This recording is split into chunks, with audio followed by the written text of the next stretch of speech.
you wanna bet that I can get you back inside your head before the summer ends and spread a little love. Just for a little fun, I'll make you come back to me before the rise of every sun. Baby, it's meant to be, I know you got a man, but he don't understand. You're gonna be a heartbreaker, you're such a love taker. So just suck me in and you can toss me like a cigarette, 'cause I just wanna be a bad habit, yeah.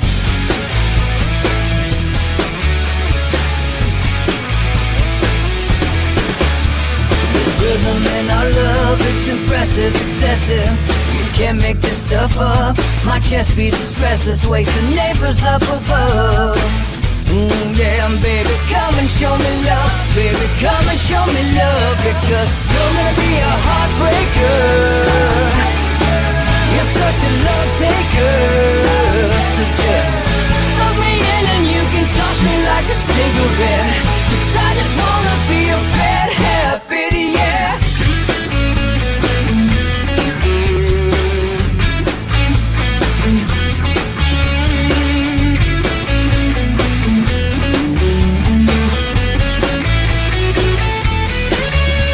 We can get on a plane and take a one-way ride, steal us away to find a place we can hide. It wouldn't take much to spear for a knife, just to give in to the need and leave it all behind. 'Cause I know that you know that I know that you want me. You told me, now show me, come blow me away. 'Cause I know that you know that I know that you want me. You told me, now show me, come blow me away. You're gonna be a heartbreaker,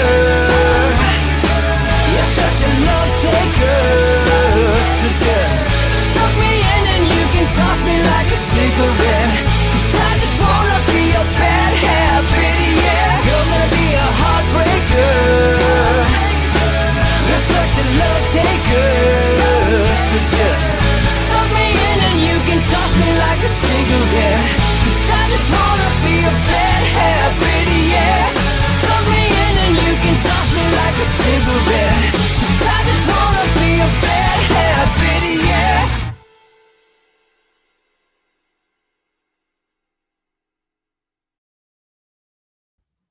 Good morning, folks. Tuesday, June 2nd. You're watching Inside the Numbers with the People's Pundit. I am the People's Pundit, Rich Barris. You guys can follow me on Twitter right there, if you don't already, at Peoples_Pundit. All right. Nevada voter fraud, or the potential for it, and riots across America. What else are we supposed to talk about today, right? Before I get into the stuff that I care about and like more, which is numbers, we have to talk about this. There's nothing left to say other than, what else did we expect? What else did we expect from this? We've had one party in this country. I mean, the riots and the protests at this point, let me just start off with this. The riots and the protests at this point have absolutely nothing to do with George Floyd, which I have a video clip of from his own social media, and at some point I'd like to play it.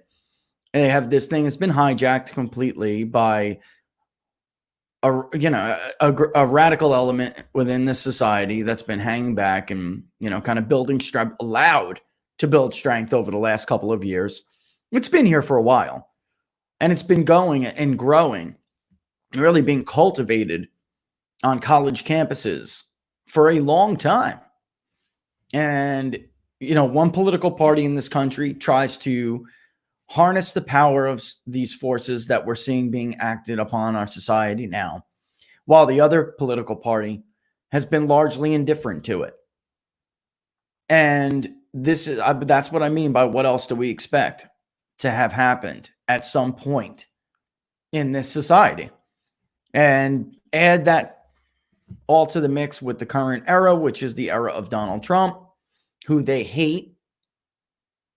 And this is what we have.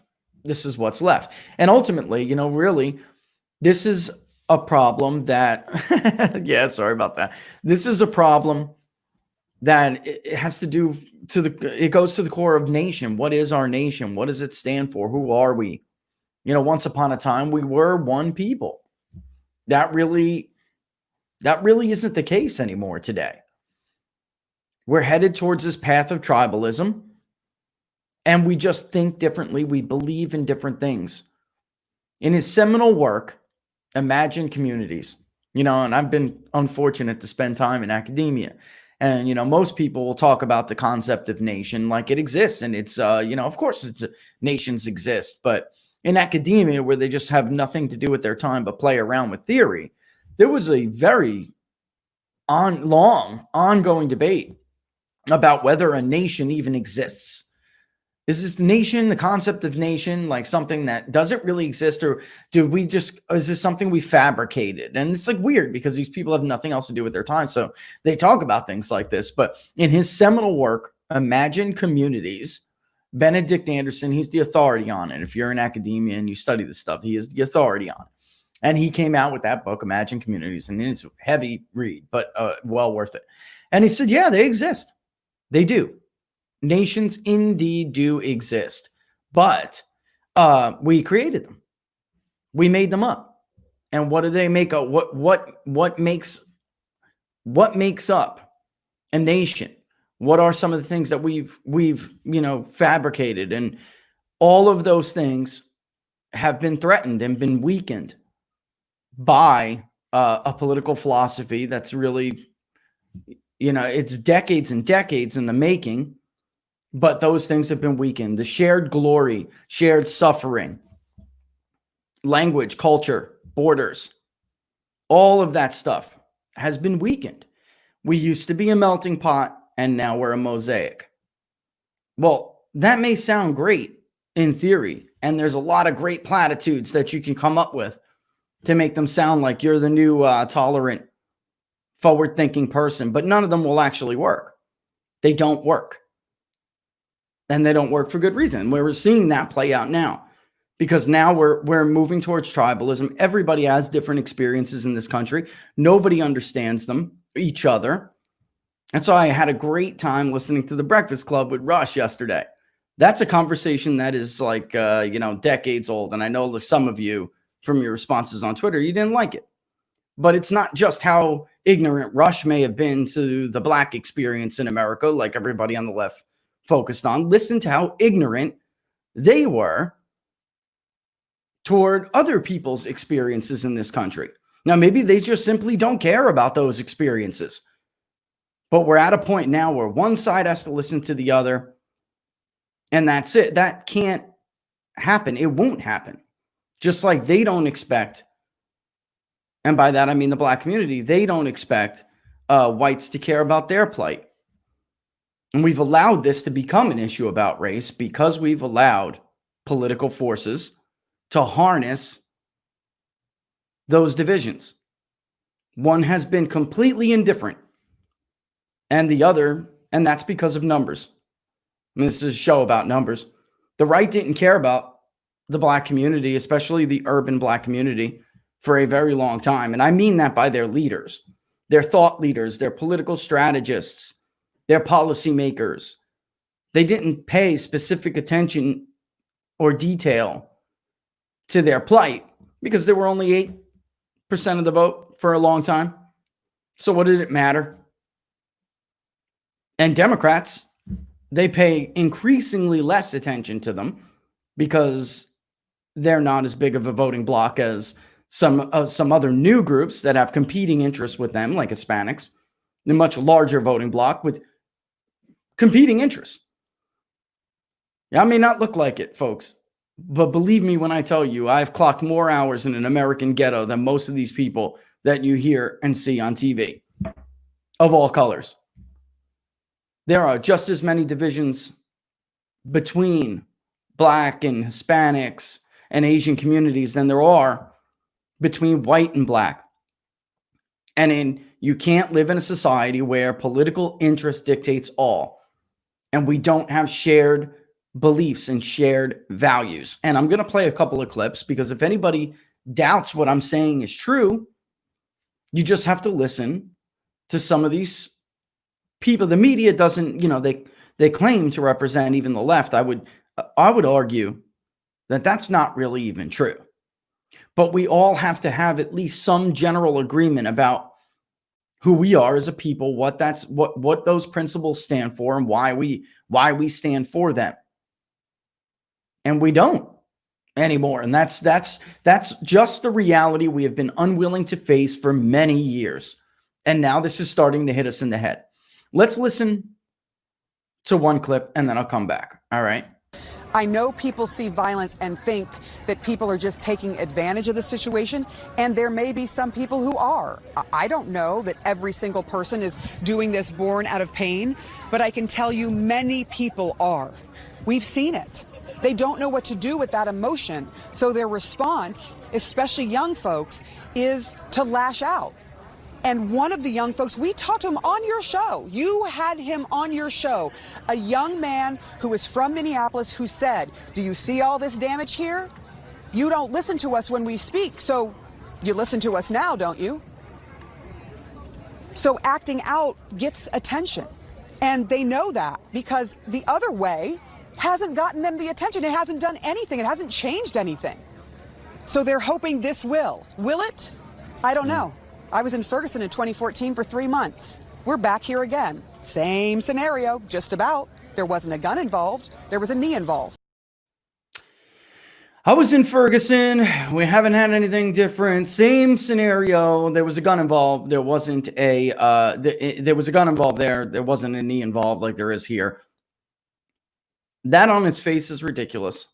This is something that the left will never understand. Here's one of these deep divisions and differences that we're going to have to come to grips with the fact that they're not bridged. And it's going to be, if it is at all possible to bridge them, very difficult.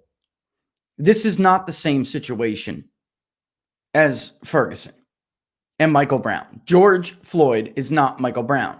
There was universal condemnation here in this case. There was not in the case versus Michael Brown. And that's because, as Eric Holder's own Justice Department concluded, he never put his hands up. There was never a hands up, don't shoot. I heard rioters yesterday mocking and taunting the police, and one of the chants were hands up, don't shoot still. That was in LA. He never put his hands up. But these people treat the media treats every example as the same because their ultimate aim is the same. It has nothing to do with experiences. It has nothing to do with systemic policing issues. Their goal is the same, so their rhetoric is the same. And this is part, the media is a wing of the Democratic Party. I mean, really, let's not pretend like this is not true. I mean, I'm not saying anything that's unknown to anybody who's in this business. Only people who are meant to be controlled still believe this stuff. The media is the wing of the Democratic Party, and they are trying to harness these divisions for political gain. And another side is too weak and indifferent to stop them, to do anything about it. Like we saw with Marco Rubio, instead of calling it out what it is, he pulled a Mitt Romney with the Antifa situation in Charlottesville, and he decided with no evidence to say there are right-wing groups in there too. There is zero evidence of that, but that is because he is a coward, like most people in the Republican Party. They don't know what to do with this. Most black leaders make them uncomfortable. They're not their kind of people. They're not used to being around them. They pick for black voices to try to reach out. They pick people who don't. If you go and talk to people in black communities, they don't represent them, but they choose to put them up on a pedestal because they make them comfortable. It has never occurred to them that maybe you need to learn to get out of your comfort zone, to reach out to people who are different than you. But one side believes in personal responsibility. The other side does not. The other side believes in excuse making and showing an acts of weaknesses and compassion that will somehow placate people who are just taking advantage of the situation. You think rioters care about the death of George Floyd, or was just used as an excuse? Do these people care about the death of George Floyd? And I'm going to warn you, because there's some rules with some of these platforms. There's profanity. So here's your profanity warning. There are racist statements and profanity in it. Hey, get out of there! Oh! Get out of there! Fuck 12! Get out of there! Fuck 12! Fuck 12! Fuck 12, nigga! Nigga spit! Dick sucker, fuck 12!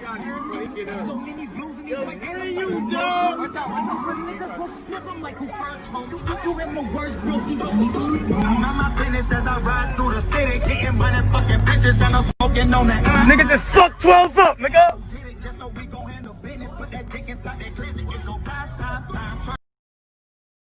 I cut it off. Can't listen anymore. All right. Those people care about George Floyd. This is about George Floyd to them. You're kidding me. You're kidding me. That's a culture that was created or allowed to have been created as they're laughing and spewing racist remarks, watching a police officer get the crap beat out of him. That's a culture that was allowed to, be fomented, and that's okay. Because if you speak about it, if you talk about the problems in the community, then you're ignoring the real issues. You're a racist.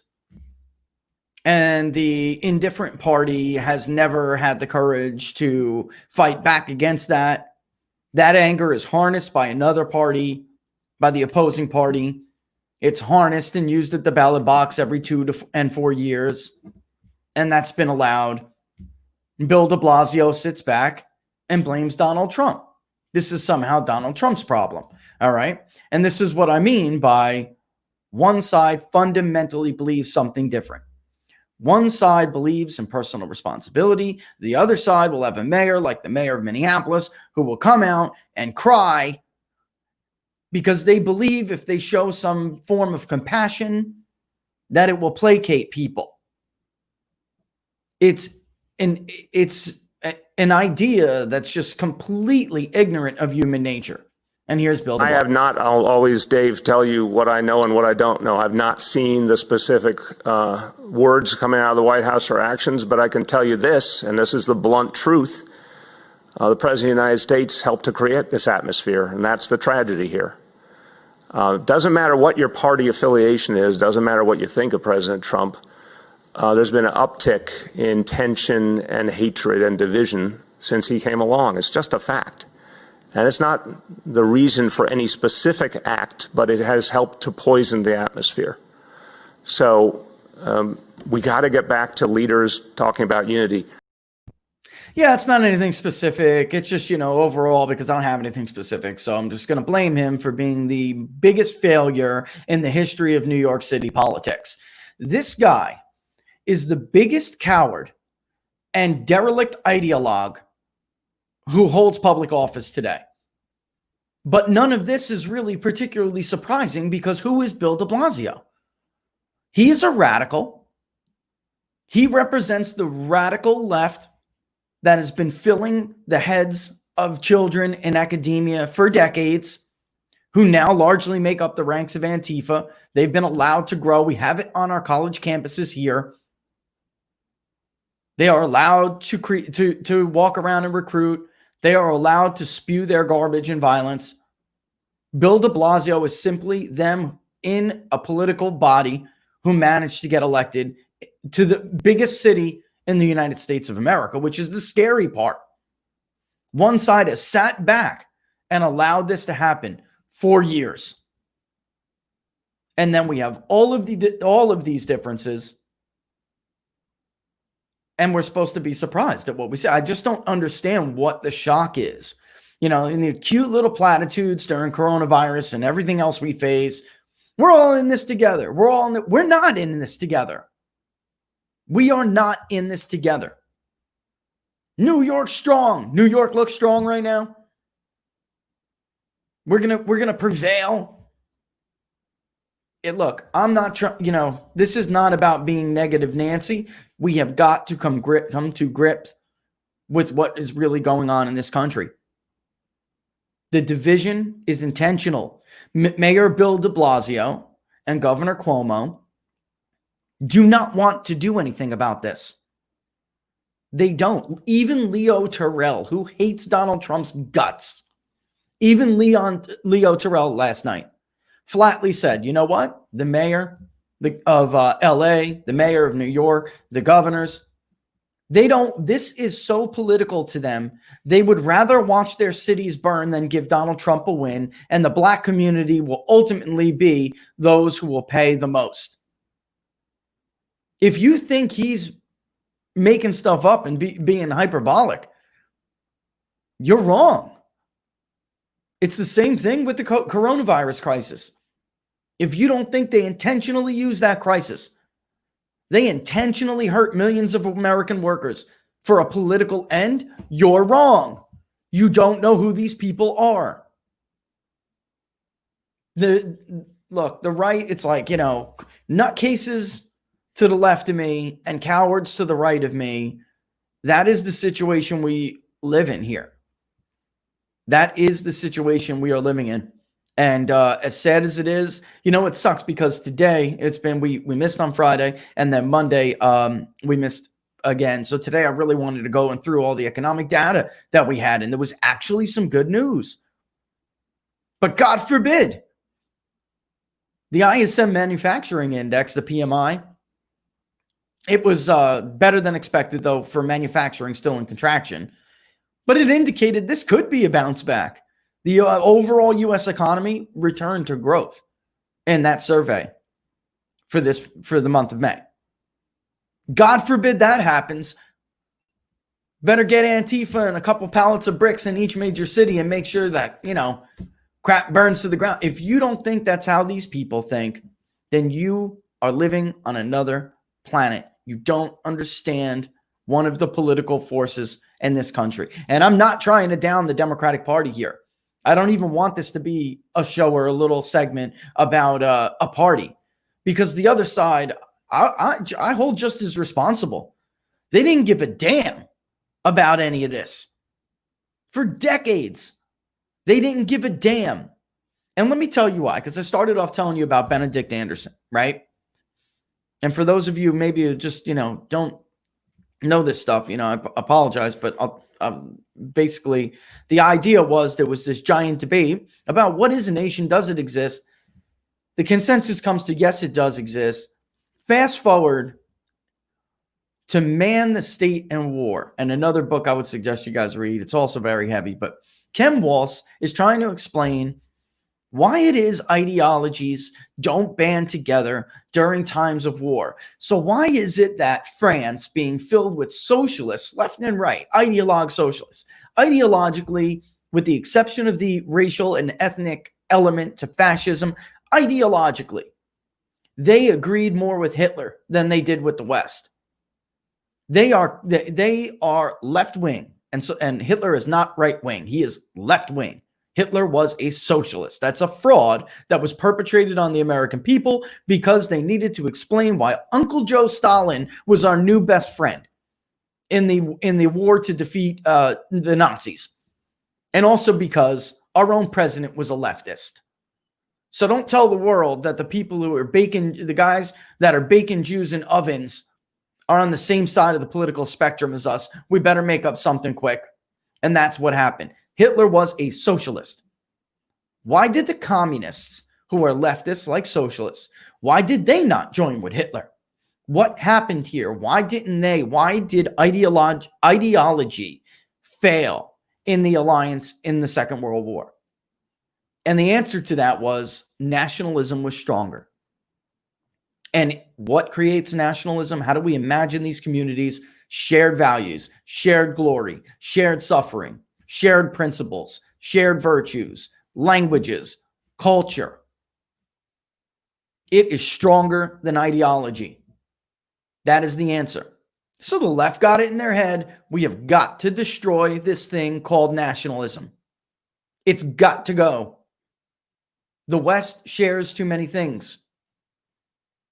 We are never going to transform it into what we need it to be. It is the utopia will forever elude us as long as the modern nation-state system prevails.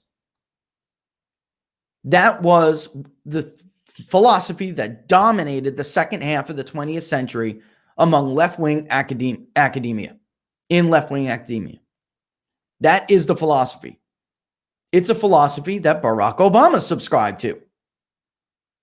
It's a philosophy that rails against anti-colonialism. It's got to go. We had too much shared past together. It has to go. So what do we got to get rid of? Borders, assimilation, all of that. Languages, shared language, got to go. Thomas Narn, who is the father, the heir to the left-wing Marxist ideology, academic, basically, Marxist academia. That was his prescription to this problem. Weaken the modern nation state in favor of a more global order. So we have one side in this country that doesn't believe in the principles that the other side believes in. How do you reconcile that? One side has to be right and one side has to be wrong. It's really that's it. I don't know, I don't have the answers to all of this. I'm just simply saying we have lost sight of the things that bind us together. And we have basic principles of what it means to be an American, what you should expect from your government. Right now, go to Twitter right now and you will see blue check, verified Twitter all over the place. They don't seem to recognize the right of law-abiding citizens and small businesses that are pillars of their own communities.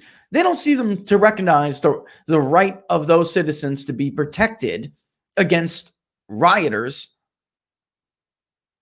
who are destroying their communities.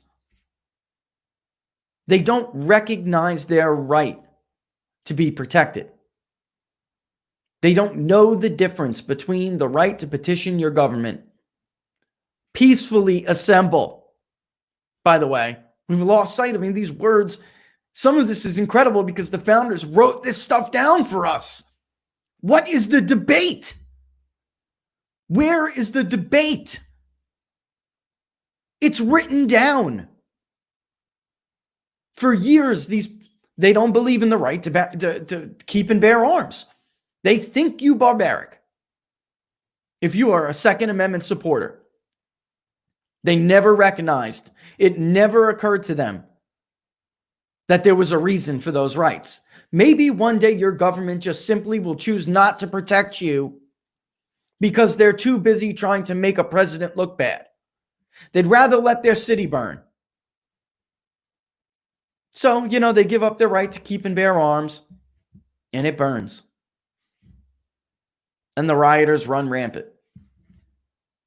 I find this really all very sad because, like we spoke about last week, typically when the media chooses what cases to elevate, like you just heard that moron from CNN recall her time in Ferguson. During her time in Ferguson, did she remember the Justice Department under Barack Obama and Eric Holder releasing the facts of that case? Anyone, white, black, Asian, Hispanic, anybody who tries to reach for the firearm of a police officer and physically assault them and take their weapon from them could and probably will end up dead. It doesn't matter what color Michael Brown was. You reach for a police officer's weapon, they will likely shoot you.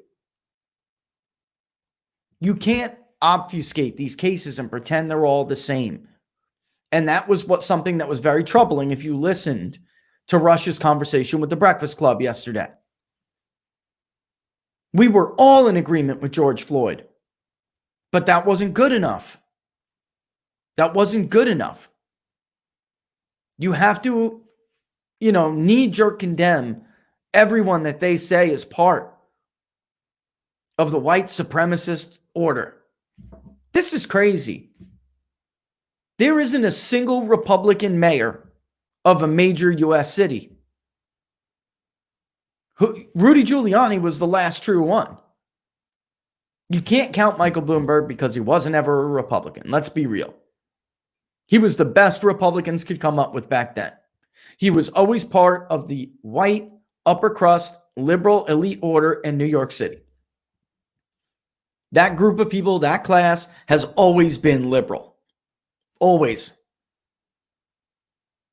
He just chose to be Republican because it suited his needs. Because Rudy Giuliani was extremely popular.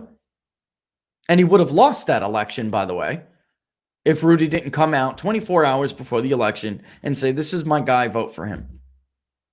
He would have gotten trounced. It was an embarrassment. That was one of, until Clyburn in South Carolina, that was one of the most impactful political endorsements in modern American history. Usually they just don't matter. That one mattered. Like the endorsement of James Clyburn mattered. Before we wrap, and of course I can't help but to come back to this throughout the day, but I know there's a lot of, frustration out there. So I want to save some time at the end of the show to basically just talk to you guys and have a conversation. When I'm doing these little segments, I can't always look at what you guys are saying and what you're asking. So I hop over it. But I can't, just jump over this and disappear from it because it's intertwined throughout the entire show. But the point I'm trying to make here is we have got to face the reality that for decades now, they have been trying to push Narn's vision. And it's not just his. He's just the heir to the Marxist school of thought in academia. But they have been trying to push this. And as a result, we don't have all of those elements that Benedict Anderson and others who came before him, he even piggybacked off the great work of others, said is necessary to constitute a nation. We don't have that shared glory and shared suffering. Cannot be one or the other. We have whole blocks of people who have their own shared suffering. And it's moving us toward tribalism. And sadly, one party will never let them stop suffering. They need them to suffer. And then the other party, there is no indication that they will ever grow a pair in the future to truly be an effective part of that discussion. They have been indifferent to what has been going on for decades in this country. Indifferent. So it's gotten to the point now where if you're a Black American, you see George Floyd as a continuation of a Michael Brown, of what happened to Michael Brown or others. White America will never look at these things the way they want them to look. They'll take it as a case-by-case basis. They don't share the same experiences. They will never just knee-jerk, except for of course, the leftists. But they will never, the right and middle of white America will never do what they're asking them to do.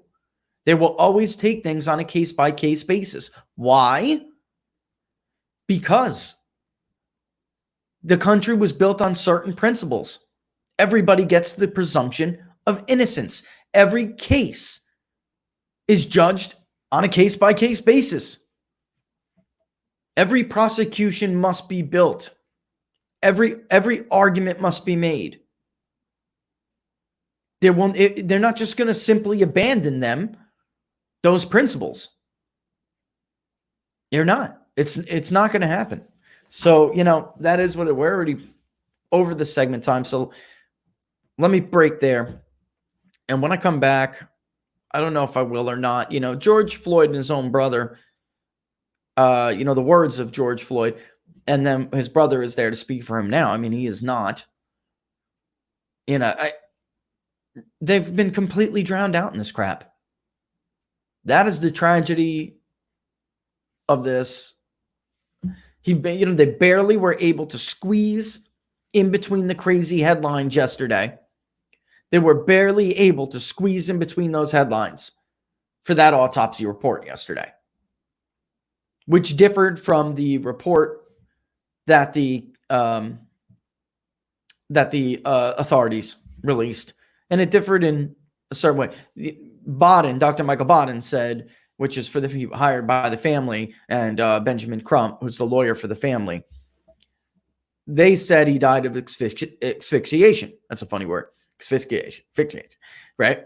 And it would, and they did not count any they said he didn't really have any pre-existing conditions.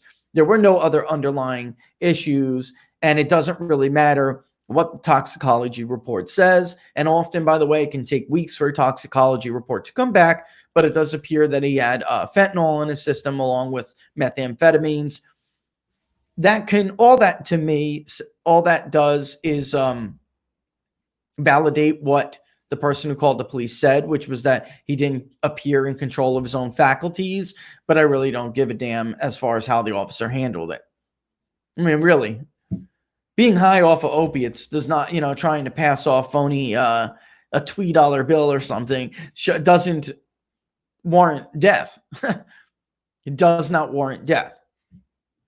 And when I say, by the way, and I know I'll take the break in a second. When I say, that I don't know who the blame is not being pointed in the right direction. Here's a great example. When Amy Klobuchar was top prosecutor over there, she let Chauvin go. The man amassed 18 complaints on his police record. Apparently, the Asian cop had a bunch too, but not as bad as Derek did. Amy Klobuchar was in charge when he had some really nasty ones come up. She did nothing. And yet she's right now one of the top choices for Joe Biden to be vice president. It's crazy. I mean, you can't make this crap up. So where is the anger being even directed in the right place? No, because it's being harnessed and used for political purposes. That is by design, is my point. That is by design. All right, let me just do my spiel here because it's already 10:37. It is about to be 10:38 on June 2nd. You are watching Inside the Numbers with the People's Pundit. I'm People's Pundit, Rich Barris. You guys can follow me on Twitter right there if you don't already, at Peoples_Pundit on Twitter.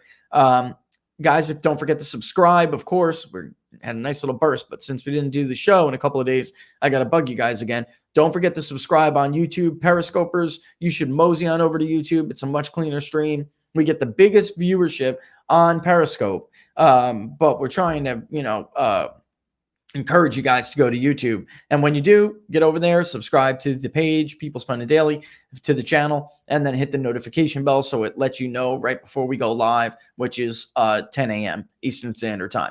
Facebook Live watchers, don't forget to like the page, People's Pundit Daily. And you know what? Everybody, just go and like the page on Facebook. Go and subscribe to the channel on YouTube.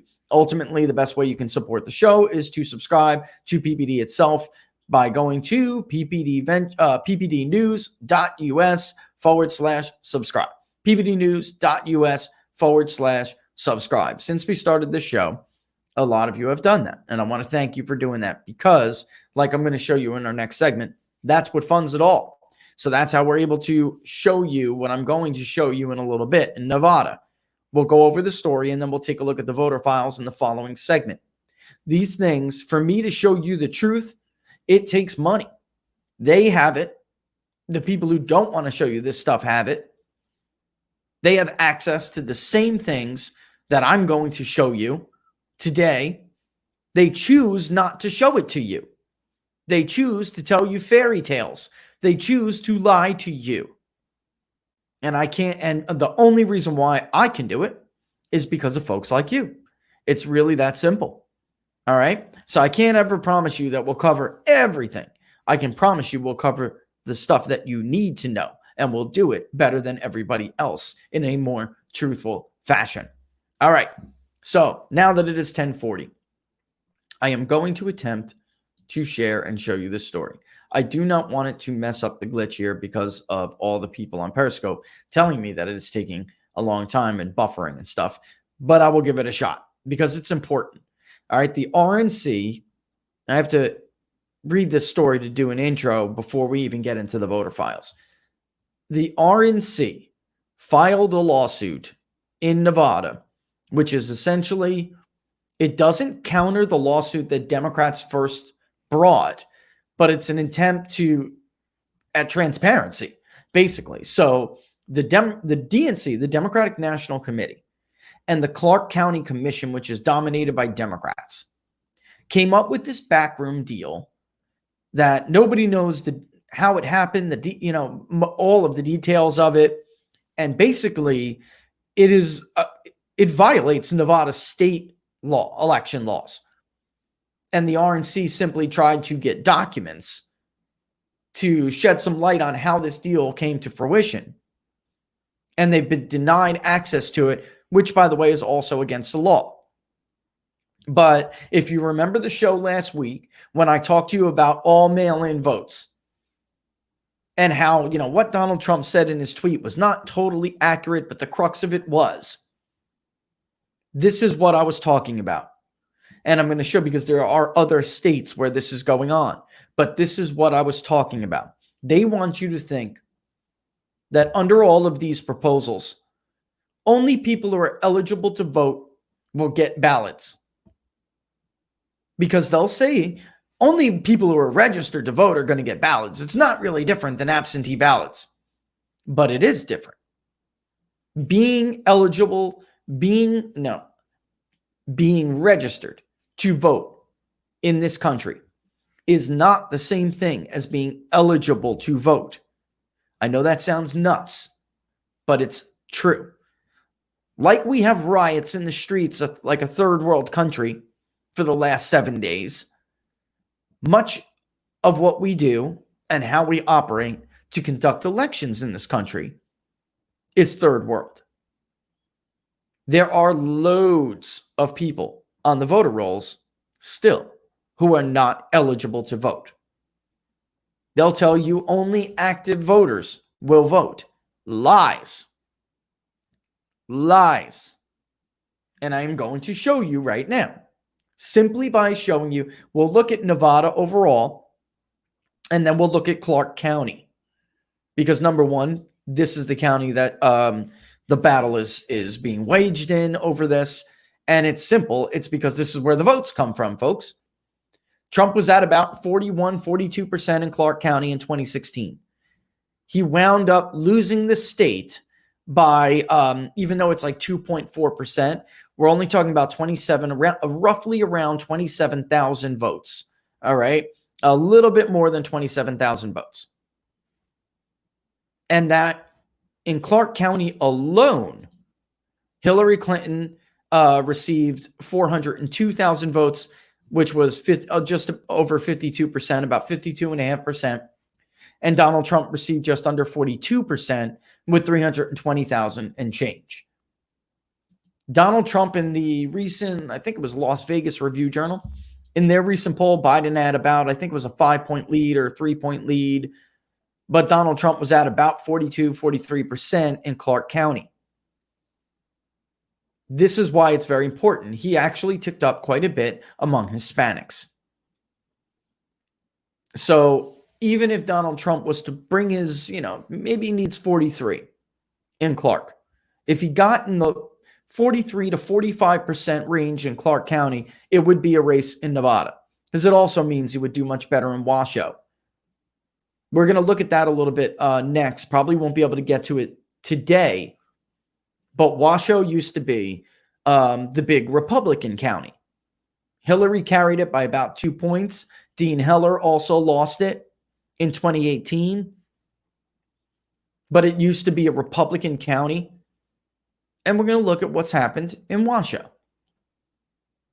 And we're going to see, how much of this is really just about voters in the suburbs. All right. I'm getting binged about a question from one of the viewers. I'll take a look at it in a second. Okay. Give me a second. I'm sure it was.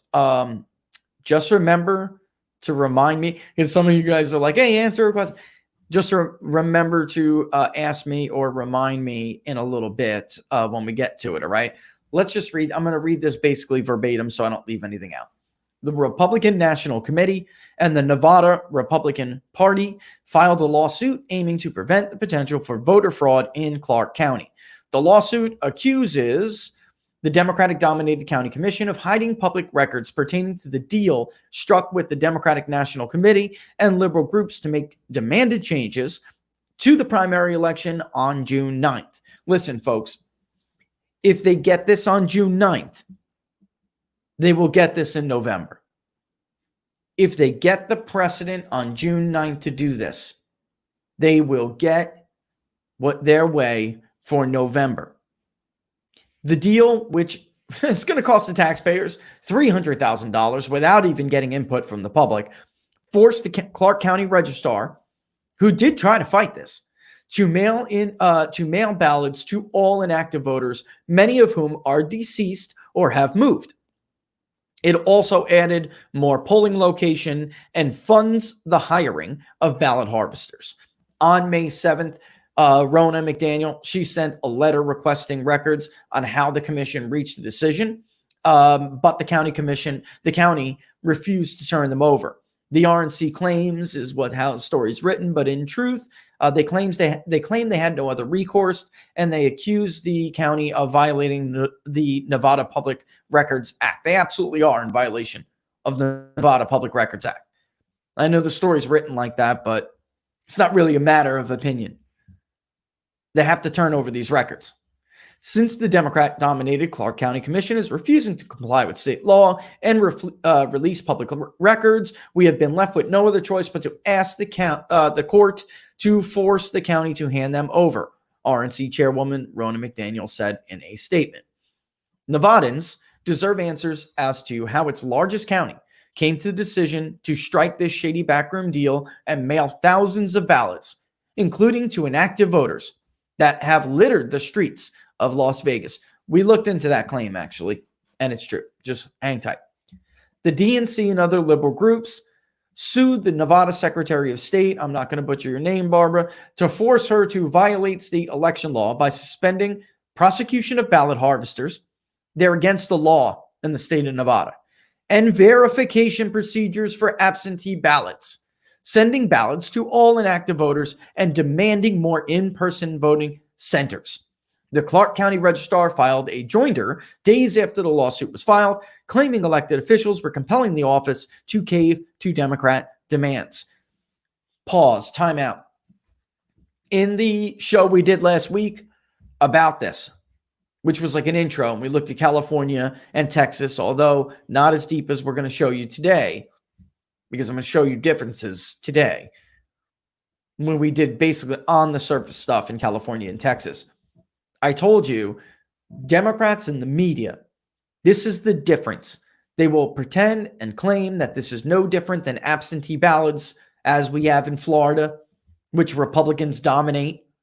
And they'll say, Republicans win absentee ballots in Florida, and out in California, Mike Garcia did the best, that any Republican's done. I don't know what you're worried about. We have strict verification procedures. We have signature matches. They don't want this. They want to just simply mail out these ballots to everyone on the rolls, inactive or not, inactive or active, deceased or not, mover or not. We've talked about recent movers. You guys should know who that is.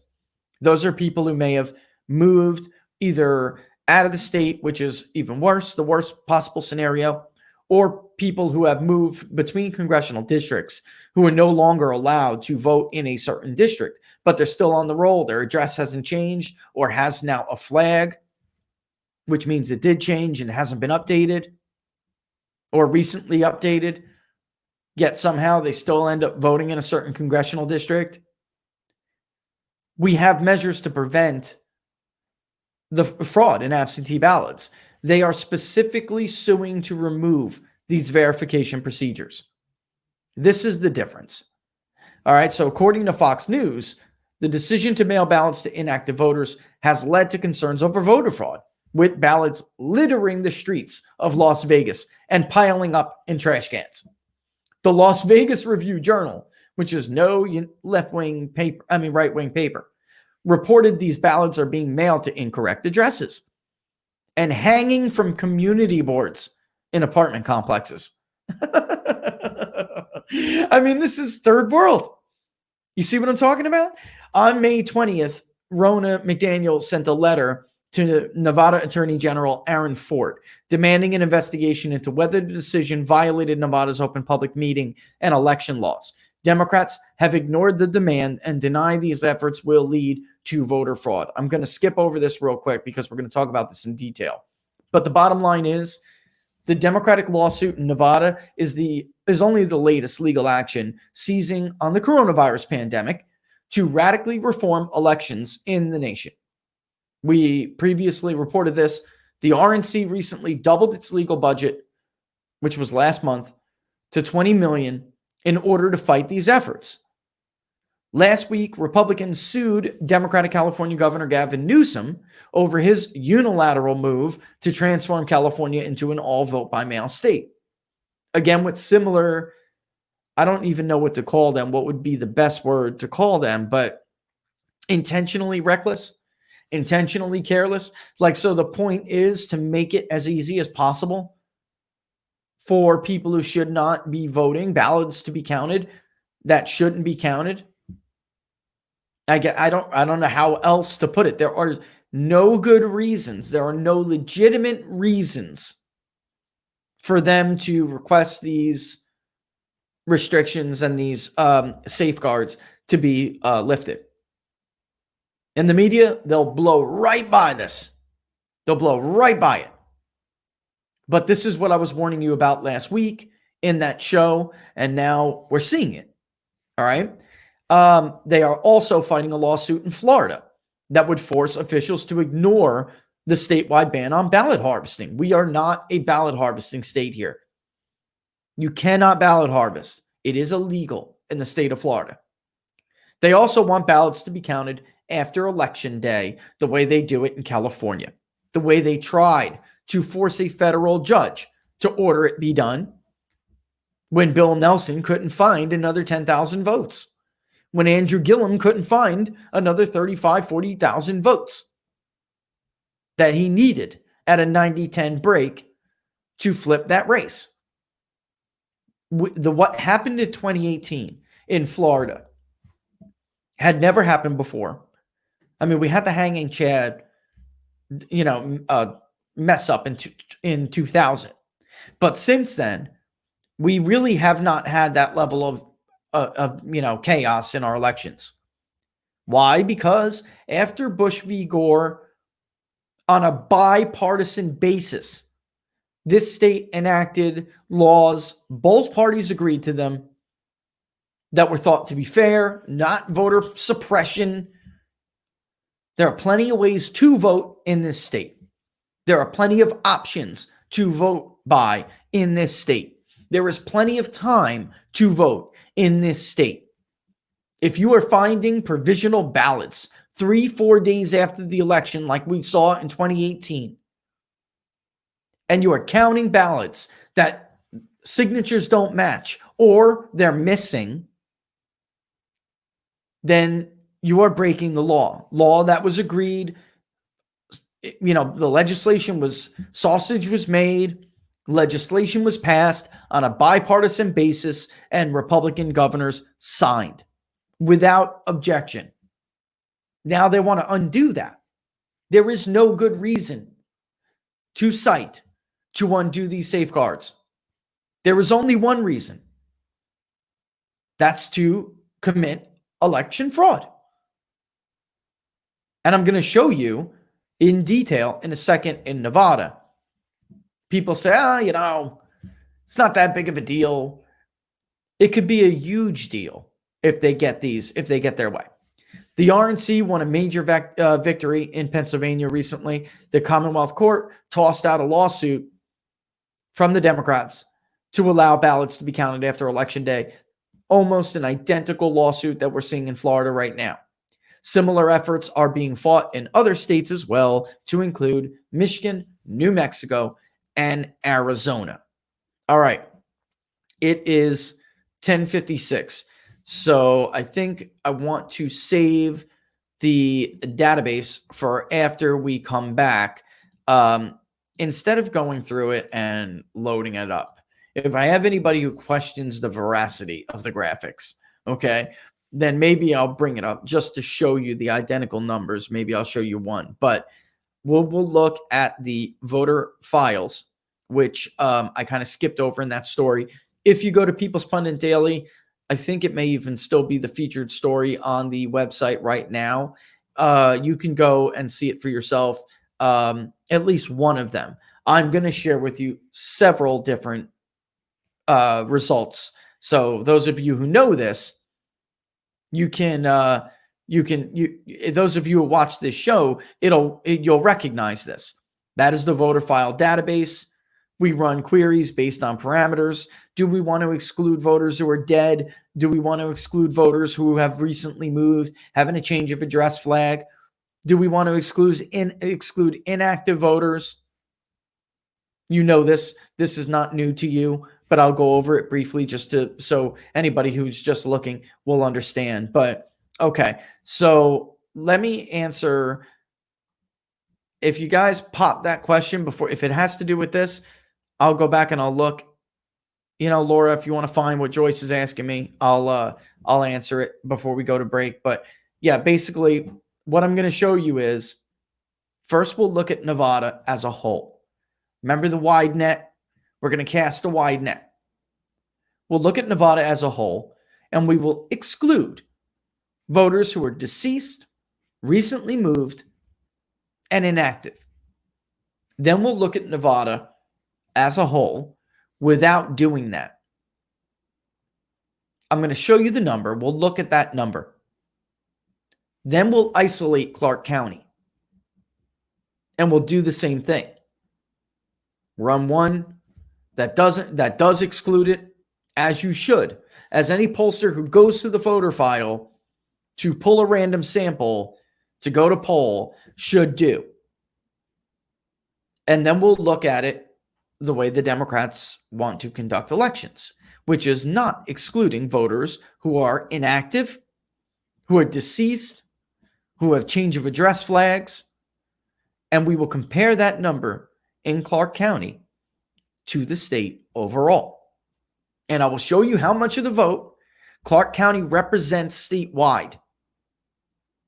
And we'll take a look at that next to the number of how much of that inactive, dirty roll is represented by Clark County. Some of you may be surprised. I gather you many are not, but you will all be surprised by the size of these numbers, especially since, again, in 2016, Donald Trump lost the state of Nevada by less than 2.5%, which was 27,000 votes. Wait till you see these numbers. It is absolutely ridiculous. All right. So I'm going to gather, before I go to this thing, is it about what will it take for the normals to wow, that's a great question. I think, in the end, most Americans, maybe we don't have shared, culture or even shared language anymore, and shared principles and shared values and shared glory and shared suffering, all of the things that make a nation, right? But we do share largely in a dislike of rioting and disorder. So what will it take for the normals to wake up? There will be a lot of Americans who will not like this. Typically, in times of civil disorder and even strife, chaos like we're seeing now, that typically benefits the Republican Party. But we'll just have to see. We'll just have to see how it goes. That's the answer to that question. I don't think we know the answer yet. Democrats are relying heavily on their handicap, their media handicap. And a lot of this is frankly by design. That's something we're just going to have to come to grips with. It is frankly by design. All right, but it is 11 a.m., all right? And it is on Tuesday, June 2nd. You're watching Inside the Numbers with the People's Pundit. I am the People's Pundit, Rich Barris. When we come back, we will get right into the voter files and look at these numbers in Nevada. I'll be right back on the other end of this quick break.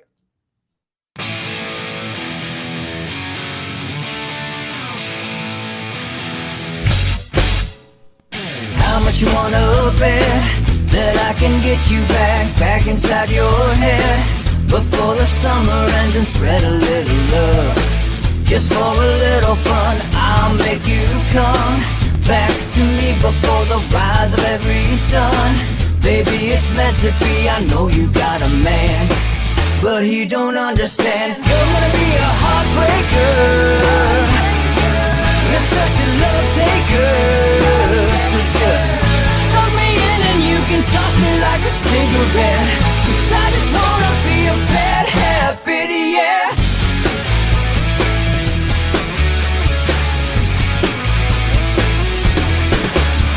There's rhythm in our love, it's impressive, excessive. You can't make this stuff up. My chest beats, it's restless, wakes the neighbors up above. Yeah, baby, come and show me love. Baby, come and show me love, because you're gonna be a heartbreaker, you're such a love taker, so just suck me in and you can toss me like a cigarette, 'cause I just wanna be a bad habit, yeah.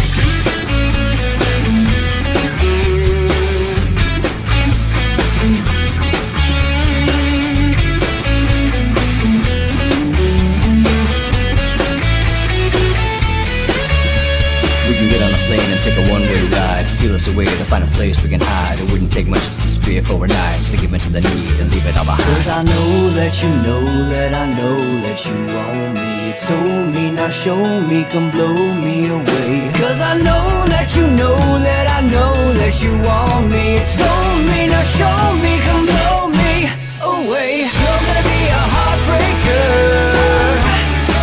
you're such a love taker, so just suck me in and you can toss me like a cigarette, 'cause I just wanna be a bad habit, yeah. You're gonna be a heartbreaker, you're such a love taker, so just suck me in and you can toss me like a cigarette, 'cause I just wanna be a bad habit, yeah. Suck me in and you can toss me like a cigarette, 'cause I just wanna be a bad habit, yeah.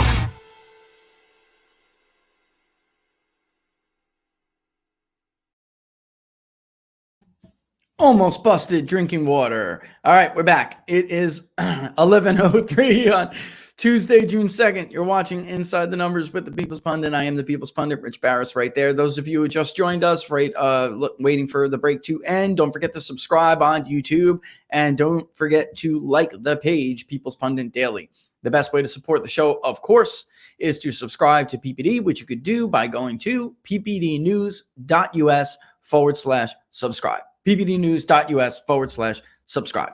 That is how, like I said, we have the tools that they have to show you what I'm going to show you that they refuse to show you. Okay, so again, for those of you just joining, the RNC filed a lawsuit in Nevada claiming that what they want to do by all mail-in ballots in Clark County will in fact send ballots to people who are not eligible to vote, that are inactive, that are dead, that have recently moved and have change of address flags.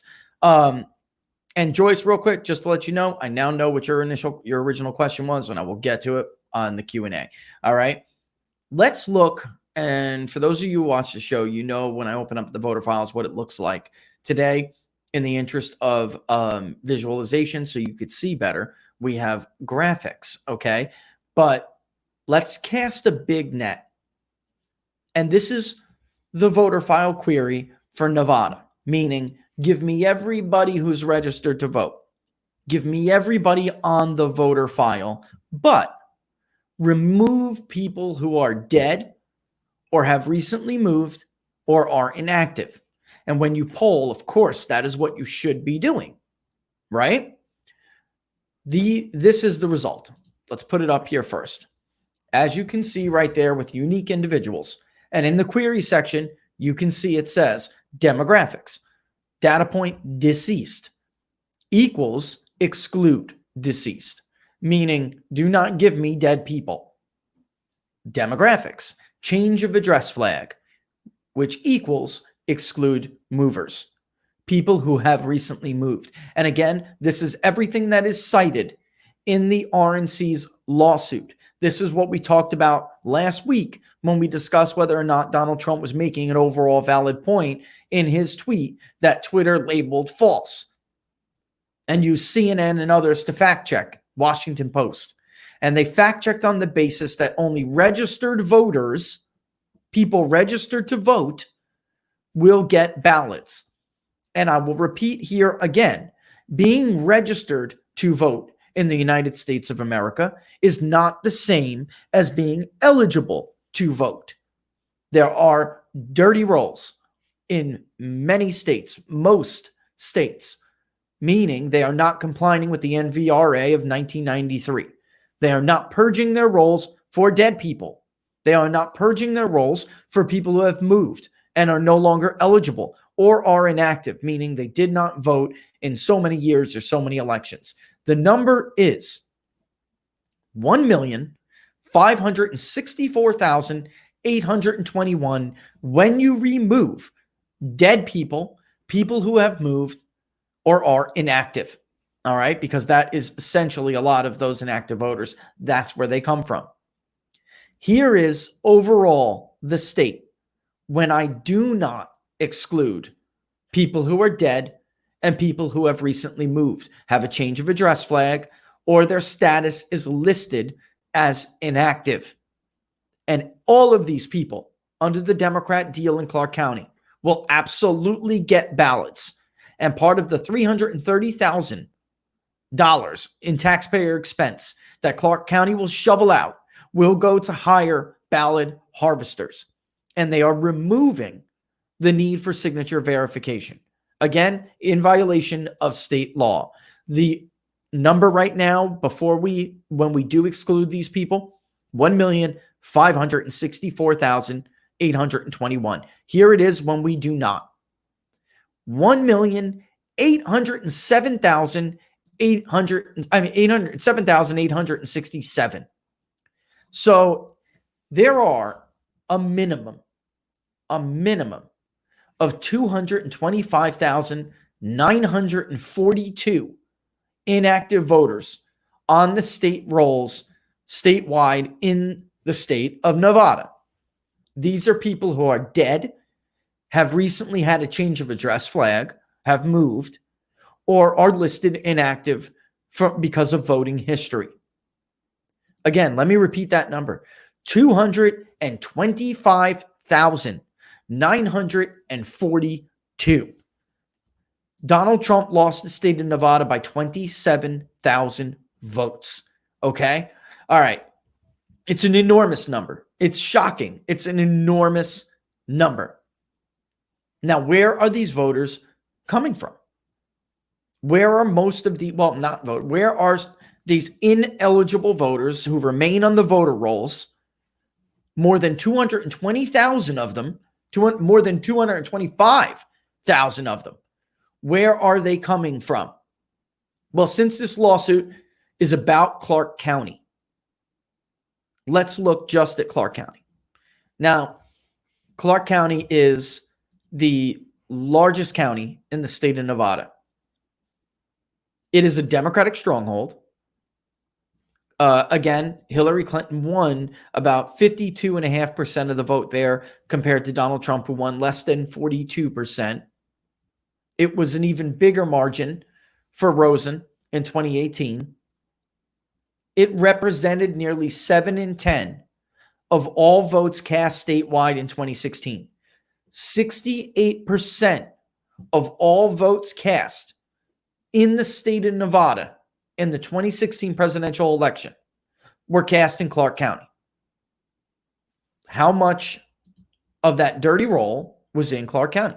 Let's look at how many voters. First of all, again, we're excluding people who are dead. This is only Clark County. Excluding people who are dead. We're excluding people who recently moved and are listed on the voter rolls as inactive for another reason, which typically, again, is because of voting history. They've quite literally been inactive. They don't vote. All right. This is what every pollster should do when they're pulling a voter file, because you don't want to poll people that aren't legitimate. All right, here we go. 1,270,000. Oh, no, that's the first one. Next slide.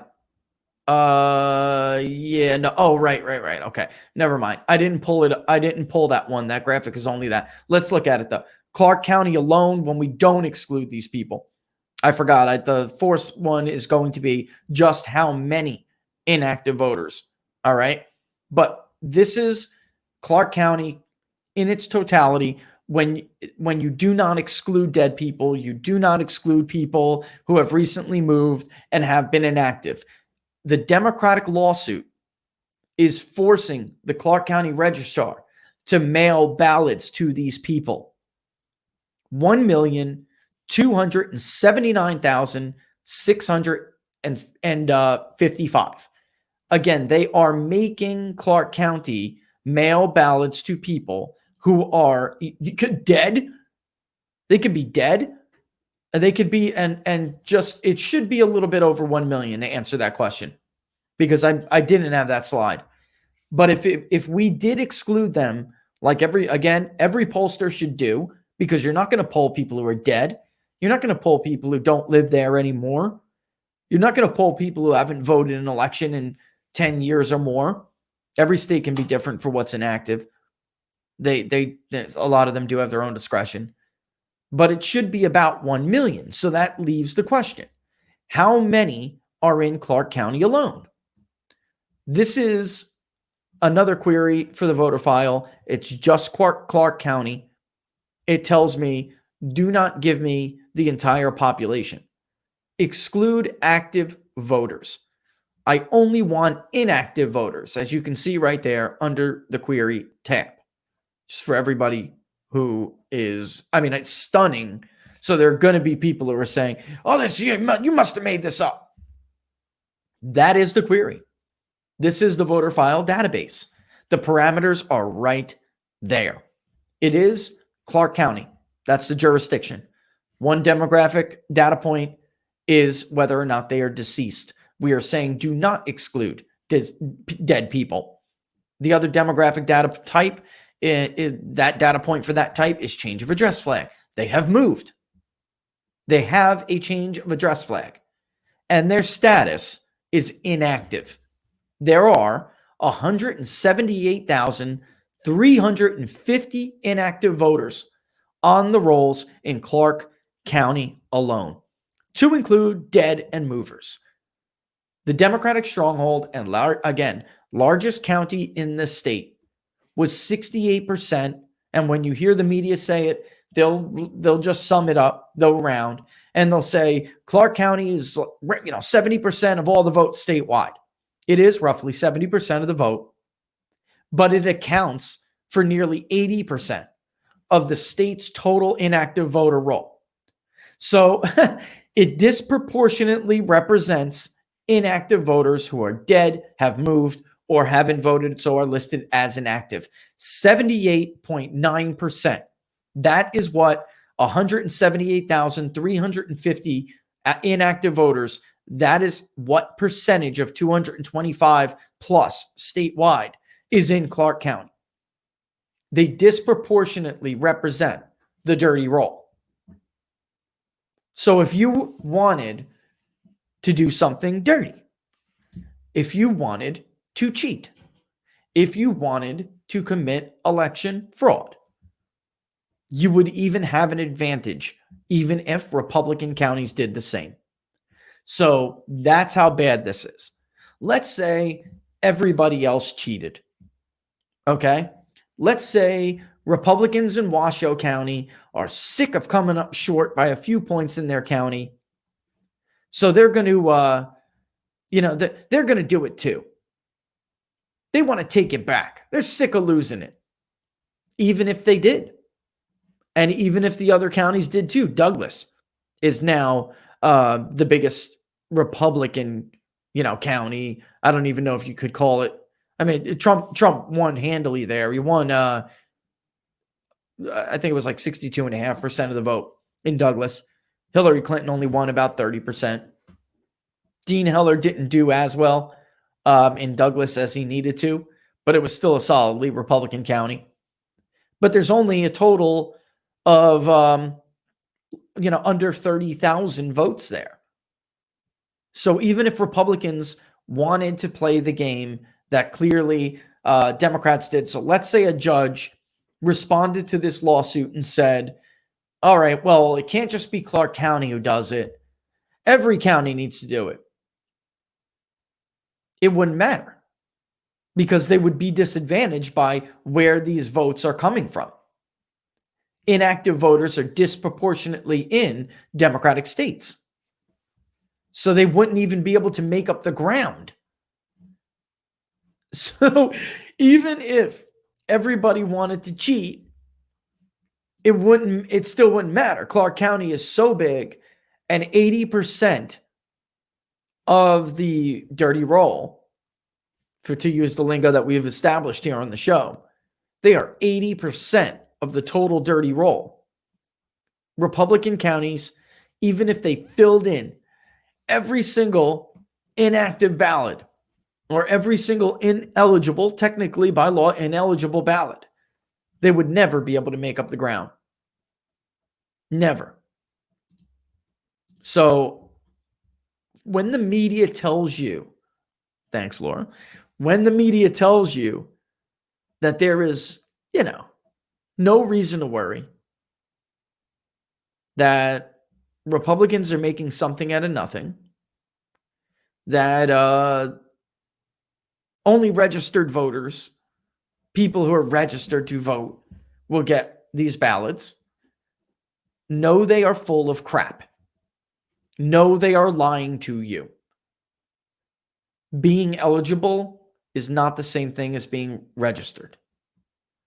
There are, and this is a small state. The state of Nevada is small. It is outside of Clark County, scarcely populated. Washoe County is, basically the only other county in the 3 digits as far as vote totals. And Republicans lost it slightly. You know what? I will. I will show you Washoe. All right.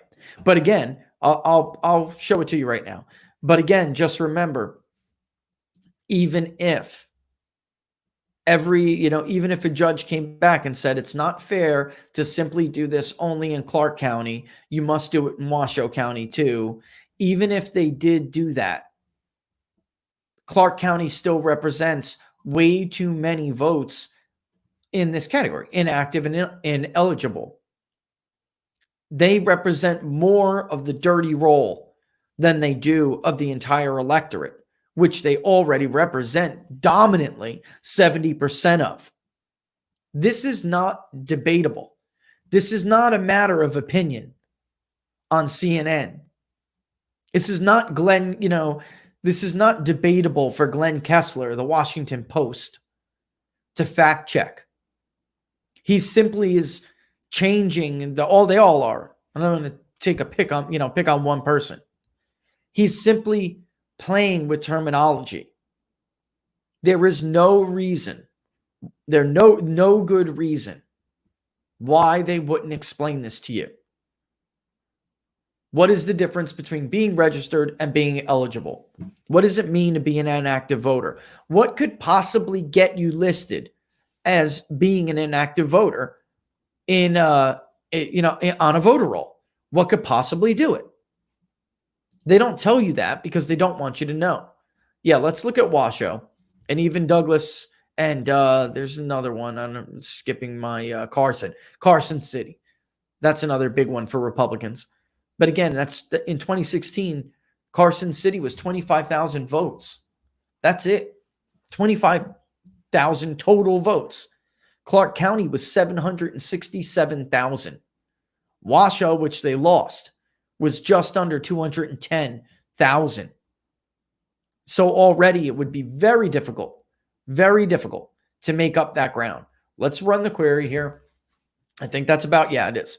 Because it's a small state and scarcely populated, it doesn't it doesn't take long to do this, but you're looking at about 270,000. And if you were to, let's get rid of status, okay? Let's look at deceased, for instance. Let's include, see where this is, just so you can see what I'm doing. Exclude deceased, exclude moves. If I check this box, it changes the query. That's it. I don't think you will find anywhere else where somebody will go through this like this with you. Nowhere else is anybody saying, this is what a voter file looks like. This is how you poll. This is how you decide where to pull a random sample before you call people, or how you build a panel for that matter. When I build panels, and here, let me just update this. All I do is go here to mail, email, and just to show you, see this section says has email. Do I want to match them by their household or individual? When you're doing, when you are doing online panels, you want to match them up by individual because you may have a married couple who has a different voter registration. So if you did it by household match, it's going to do it basically by address. You would say, I'm going to uncheck this, but you would say include records with email only, so then again, I'm going to X that out because I don't want it, but that's how I would do it. If I built up a panel, it would return a certain number. I'd pull that list. We tailor a little email that says, hi, this is Big Data Poll. We're putting together a panel in the crucial battleground state of Nevada. Your participation is not required, but it's necessary, voluntary, and necessary. Do your civic duty and sign up for this panel. Every survey you take will give $1 to whatever organization you choose. And that's how it's done. That's how it's done, folks. Although, like I've told you in other shows, somebody like a YouGov or others, they don't build their panels based on civic duty. They build their panels based on rewards. We do not believe in giving people monetary compensation unless it's a focus group. That is different. Focus groups are in person, and they have to be they have to be paid and paid well for their time. But if you try to compensate people for an online panel and you have them earn points like YouGov and others do, all you are going to get is that young individual who is trying to earn enough points so they can get a gift card to Best Buy or wherever the hell it is they're going to get a gift card to, and they may not necessarily vote. No matter how tight your voter screen is, you have already infused a certain bias in your sample, and you may not be able to screen them out, even if you had somebody was sincere. We use the other route because it promotes civic duty, and people who are more, obligated towards other acts of civic duty are more obligated to vote. And we've, actually got research that suggests that's true. So that's why we do it that way. But anyway, do not exclude the dead. Do not exclude recent movers. And you can see it updated here to 305. So about 30,000. Nowhere near enough. It would be nowhere near enough to undo and you guys, I don't know if you can see that very well. Let me see if I could zoom in just so everybody knows. Again, when you talk about stuff like this, everybody gets it's such a sensitive topic that people just think you're flat out full of it, But there it is. You can see it now. Here it is. That's how many people, if you include inactive voters, that's how many it comes to in that particular county, Washoe, which because now it's a Democrat-run county.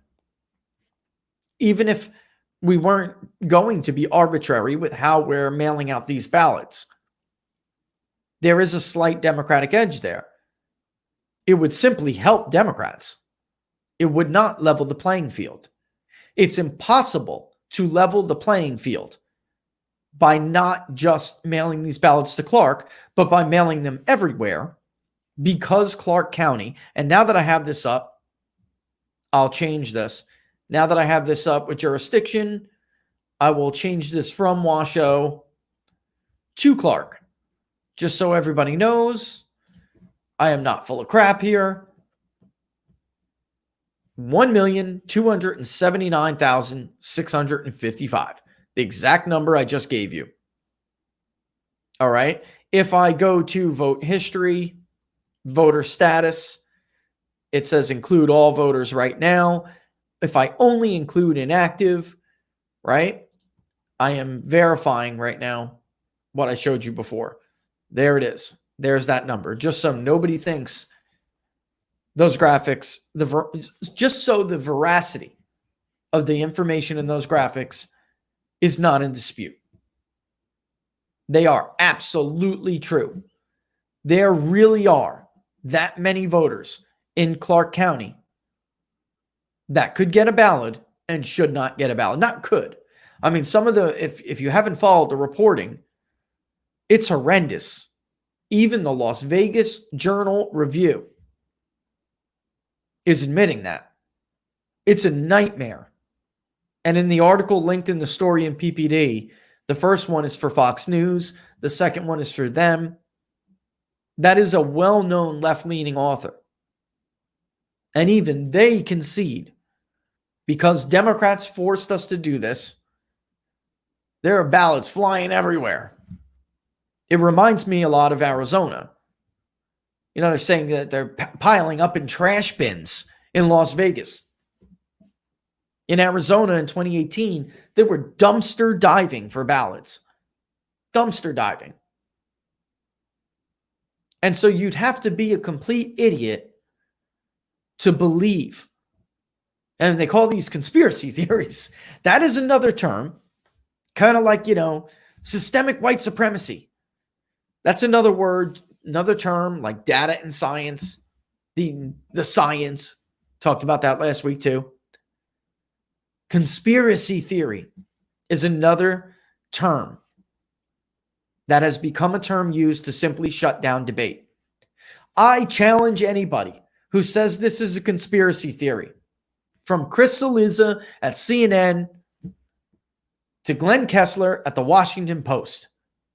I challenge anybody to put up their data, to open up their voter files and show me a difference in mine. I use the best company in the industry. I know these are accurate. I challenge them to show everybody the same thing. To show everybody different numbers that prove that these numbers are not true. They are true. They can't do it. All they can do is twist up words, twist terminology, the meaning of words. All they can do is pretend that being registered to vote is the same thing as being eligible to vote. It is not. And that is why we have laws like we do in Florida, like they do in Nevada. There is a ban on ballot harvesting. What do they need ballot harvesters for? What do they need? Why do they need to allocate part of that $330,000 that the county is going to spend without input or comment from the public? Why are they going to use some of that money, a lot of it, to hire ballot harvesters? Because somebody's got to go and get these votes. You have to be an idiot not to believe that's going to happen. And the biggest question I get all the time is, how do you stop it? We need election reform, real election reform, not the election reform that Nancy Pelosi and Democrats are talking about in the House of Representatives. All they are trying to do is codify this kind of cheating. That's not going to do it. This is why I'm very disappointed in Pence's commission. I don't know what they were doing. This isn't hard for someone like me to find. Allow me to go through the state records. Allow me to count and view the ballots. Allow me to compare the voting rolls, the records they have. I want to see 767,156 votes. I want to see the records for those votes in 2016, and I want to compare it to this. It wouldn't even be hard. If I get this list alone, I could search based on the ID. Every record on the voter file has a respondent ID. I could search by address. I could search by last name. I could search by that ID. That is what it would take. That is what it would take. It would take machines to know who these people are. It would take a program in the ballot reading machine, if we really wanted to do this right, where someone like me or, comes along, they upload a CSV file of this, and when a ballot is submitted, that ballot is crossed with that CSV file. If there is a match, the ballot is rejected. It's that simple. Now, in some cases, there are going to be people who are eligible. They're inactive because they haven't voted in a while. There are some states that are like that. And they'll have to prove they are who they are via signature match or other verification standards that are many states have adopted as state law that Democrats are currently now trying to remove. I, again, challenge any one of those fact checkers to go voter file to voter file with me. Show me where I'm wrong. Show me where people who are registered to vote, find me the logic that ignores this, and show me where people that are registered to vote alone is a good enough standard to ensure election integrity is preserved. I could challenge them until I'm blue in the damn face. They can't do it. They cannot do it. The sophisticated polling operation at the New York Times. And personally, I respect Nate Cohen. I think he does good work over there. You stole my dials, Nate. You just have more money at the New York Times, so the dials are much better than the OG dials at People's Pundit Daily. But for those of you who have been following us for a long time, you know we had those dials. They just do the ratings where it goes back and forth. So you on PPD's election model or our polling, you would click on the state. So you'd click on Florida and the dial would go, lean Republican. He's got a lot more money. So he made his projections live. So as they change, that dial moves. But he still took the dials. I respect the work he does over there. Laura will tell you guys, people who know me will tell you, I have been dying to live poll for a very long time because I think the only way we're going to get any credibility back in this industry is to open it up. Do what I'm doing with you right now. Open up the books, show people how it works, show them live. Here's where the respondent picked up. It's Washoe County. It's a man. He's 47 years old. As he answers the questionnaire, we'll know more about him.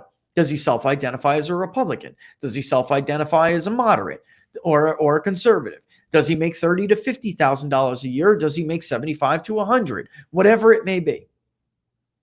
Sunlight is always the best cure for distrust. Same goes for government and the private sector. It is always the best cure.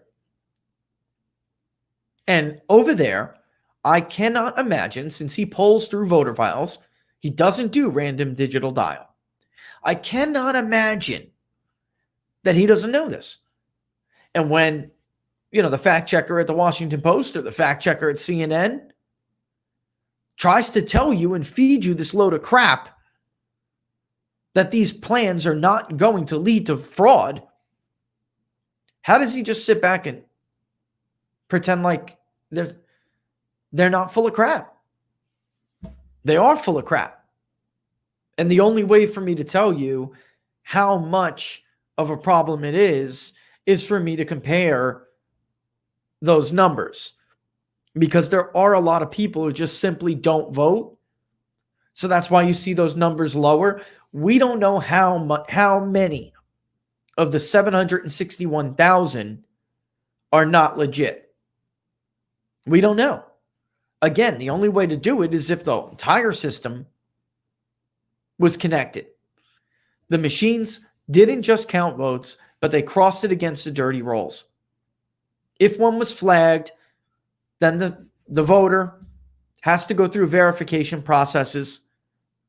And the reason why I say that is because sometimes you are going to get a valid situation with a voter who just goes to feed their vote in, but it ends up being rejected, and they have to fill out a provisional ballot, or they have to show that, of course, in our state, you have to show your signature matches before you even vote.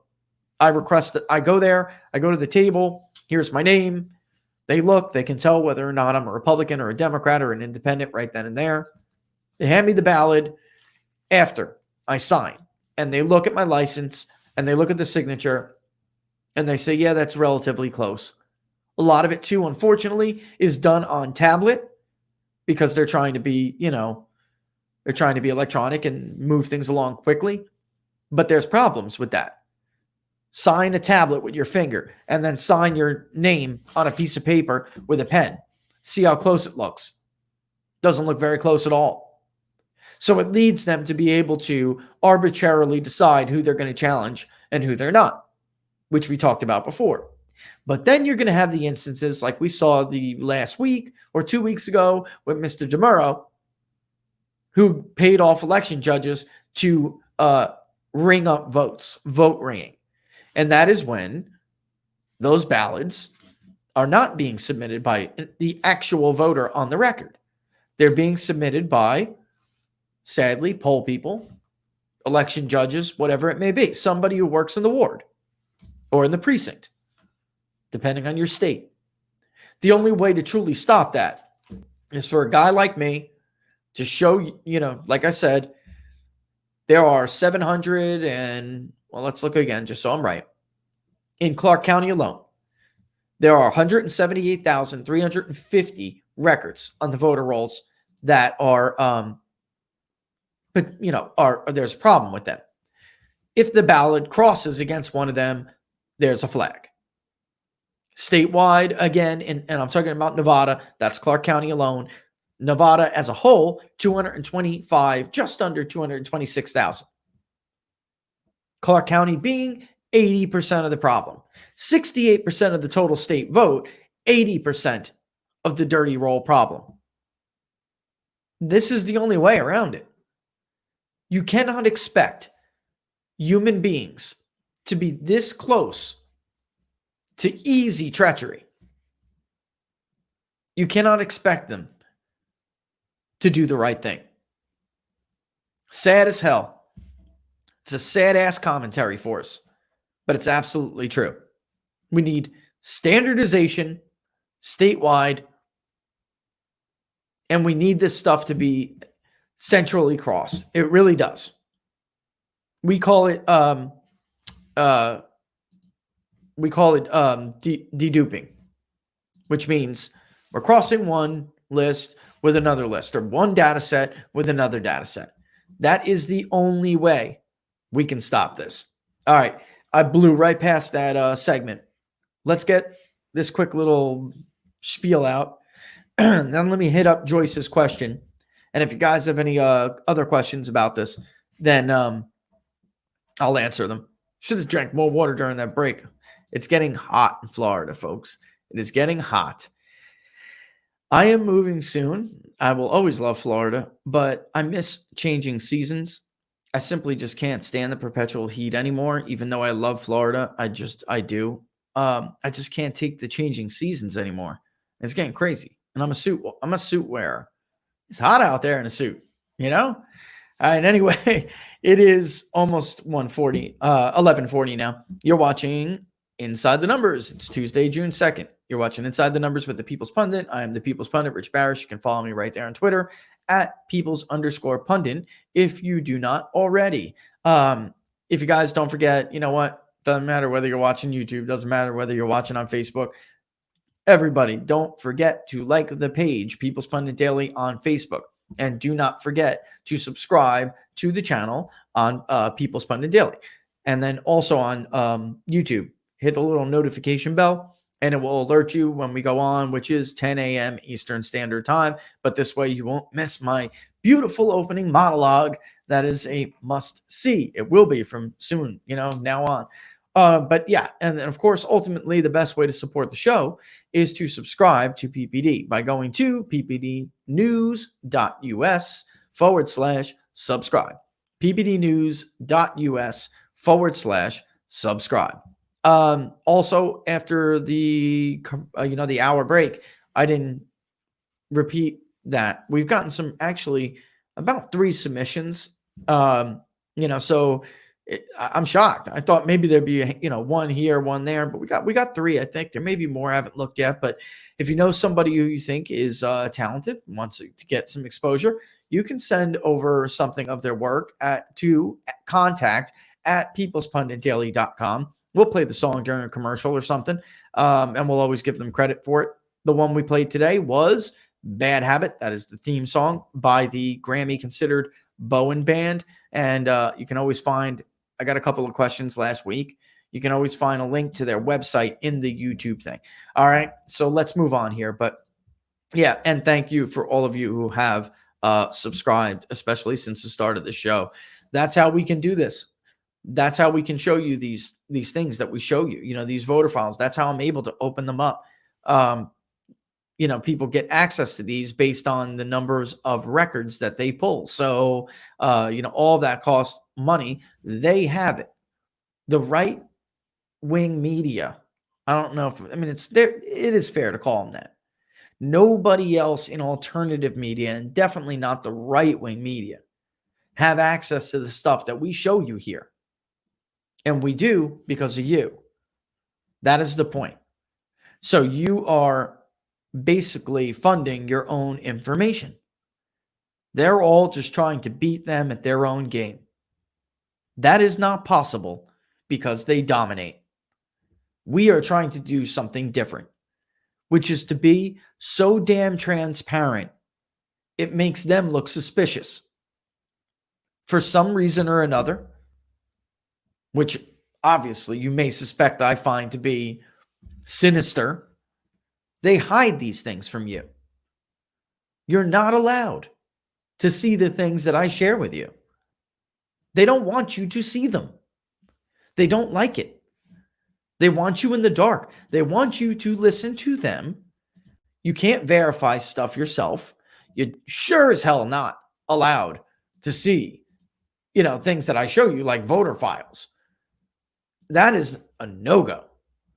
But here, we're going to do that because that was the entire point of this thing. And, I don't want to get lost in the news cycle and let them drag us and lead us around. It's time to be reactionary. It's time to be proactive instead of reactionary. That's all the other media outlets do. They just react. All right. Yeah, I won't forget the question. Speaking of which, this is a great way to put it. So I don't know if I could find it and put it up. But Joyce asked, and I'm trying to find it, Joyce, but God, there's been so many that I'll have to read the question myself. All right. So basically, though, what she had asked was the coronavirus thing legit? Was all of this hoopla legit? Or was this just a scam, a trap? And actually, you see, you took a screenshot. I can actually see it. So what I want to know is if the pandemic was planned, or if it was just opportunistic. I think the safest way to put it, from what we know now, is that, it wasn't planned, but it was a LARP. Yeah, that's a great way. Yeah, it was a LARP. It was a, look at Rahm Emanuel, never let a good crisis go to waste. I truly believe it was completely overinflated. They saw an opportunity. They took it. Donald Trump's Achilles heel was the economy. There have been 11 presidential election cycles in which the president went in a good economy. The incumbent president won every single one. It never really mattered what his approval rating was now or 6 months ago or even what it'll be like come this summer. They know what I know, which is that even unpopular or struggling presidents, which, by the way, Ronald Reagan falls into this category. He was in the 30s. That may shock you. In his first term, things were not looking good. He was in the 30s. Very late in the cycle, things started to begin to look up for him. George Herbert Walker Bush, when he ran the first time and won overwhelmingly more than 400 and something electoral votes, he was down to Gary Hart, double digits. Gary Hart was favored that year. He had the scandal. Michael Dukakis got it. Dukakis was ahead, double digits. But in the end, the economy went good and he was his successor and he won. They know what I knew and still know. Come September and October, which we even saw, by the way, in 2018, Trump's approval rating would have risen because the everyday American who doesn't obsess like we do about politics, they're a shrinking number of the electorate, but they're still there and they're still enough. They would have thought to themselves, 3% GDP growth. My wallet is doing good, is fat. Things are good for me. Do I want to rock the boat? I don't really like Donald Trump. Yeah, I mean, he's a crass, egomaniac filled with bluster. But damn, he's doing a good job. Things are all right. Do I want to take the risk on this guy? Especially somebody like Joe Biden, who appears not in control of his own faculties. And they would have said no. Even in 2018, in states where Republicans lost, Arizona and Nevada are biggies. In Nevada, his approval rating hit 51% right before the election. Just wasn't enough to drag Dean Heller over the edge. It was even higher in the Fox News poll than it was when we polled privately. It was 52% in Arizona. And I think it was like 54 in the Fox News poll. Because I remember we polled it roughly around the same time. And I remember seeing them on the news and going, that's a little bit more favorable, but pretty close. But again, without the president on the ballot, it's not enough all the time to drag another candidate across the finish line. And Republicans ended up losing both of those states. But nevertheless, in the final 2 months, his numbers rose. And that would have happened again. They knew it. They absolutely knew it. So they advocated and they got a bunch of, cowards on the right and people who just really wanted to placate the president because there were a lot of good, well-meaning people who fell for this crap but couldn't see because often in times of crisis, our judgment is clouded. They couldn't see that this was an ahistorical plan. It has never in the history of the world been done before. This was not an isolated quarantine. It was a national lockdown to commit economic suicide. And Democratic governors absolutely used this for political purposes. They absolutely kept their state economies closed, their stay-at-home orders in effect, far longer than they needed to be. And now we know it just proves it. If you guys watch this show, I do not have to go back to the graphics thing over here to show it to you. Florida did a great job. They never had the strict lockdown, although we did kill our tourism.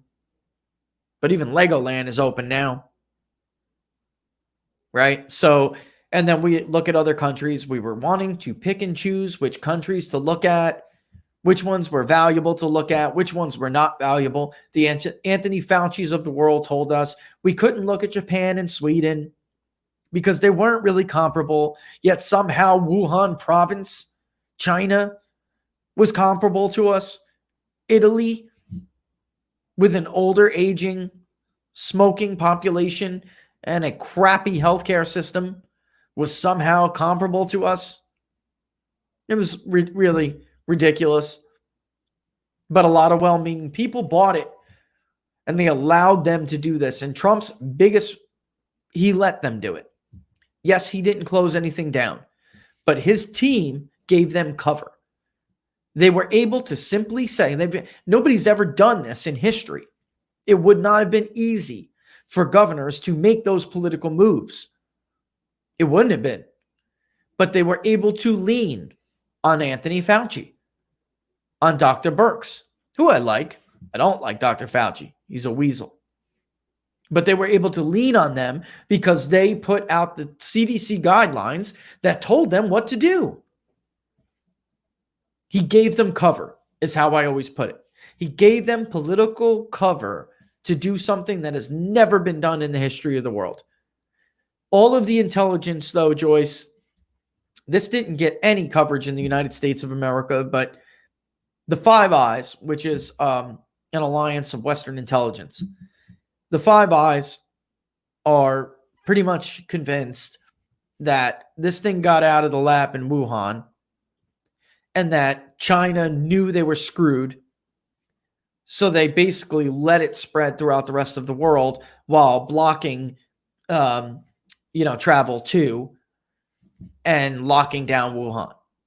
But they knew that it would damage their manufacturing, something fierce. And at the tail end of the trade deal that Trump got with them, we were about to move into the next phase. Trump would have had them by their you-know-what. He would have had them because their economy would have been shrinking. Their manufacturing base would have been shrinking by 20%. And we'd have been sitting there pretty. As it suggested in January and February, we were going to do before this happened. Our economy, you guys know this if you follow me and you watch the show. Trump's economy was very strong, but it was missing one cylinder, the housing market. And all the builder confidence was showing historical highs, but we just weren't seeing those new residential construction numbers, building permits, housing starts. We weren't seeing those numbers really kick in, pending home sales contracts. And then in January, it all came together. February looked like it was going to be even better. And we were going to start to really fire on all four cylinders, which would have made all the economists who were talking about a recession in the media, and even the JP Morgans and the Goldman Sachs projections, it was going to make them all look like a bunch of chumps. That's why we couldn't get over 3% in 2018. And by the way, the trade deficit was falling, which the larger the trade deficit, the more it drags on GDP. The trade deficit was falling so much that it was going to boost GDP even more. So I don't think they intentionally planned it. I don't think we have the evidence for this to say that. But we absolutely have the evidence to suggest that all of Trump's enemies, from China to K Street to New York City, all of Trump's enemies and Silicon Valley, that's another one. They all saw this as an opportunity to slice his Achilles heel. And unfortunately, his campaign manager is not a political guy. I'm sure he's a very nice man, but he is not a political guy. And he failed Donald Trump. He failed him. Whoever cares and is in charge of Donald Trump's political future, which is him, Brad, should have been on his hands and knees, begging him not to listen to these idiot experts whom he ran against. Donald Trump in 2016 got elected by saying, these smart people are stupid, and they got us into all of these problems. Do not listen to them anymore. If they're so damn smart, why did we spend $1 trillion in the Middle East? If they're so damn smart, why do they think 2% GDP growth is the new number, is the new normal? If they're so damn smart, why are we managing our own decline? Why are neighborhoods in the Rust Belt hollowed out? And he got taken this time. That's it.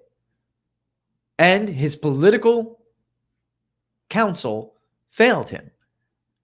I don't know. Maybe he doesn't have the historical, maybe his knowledge of history is not as vast, not as deep.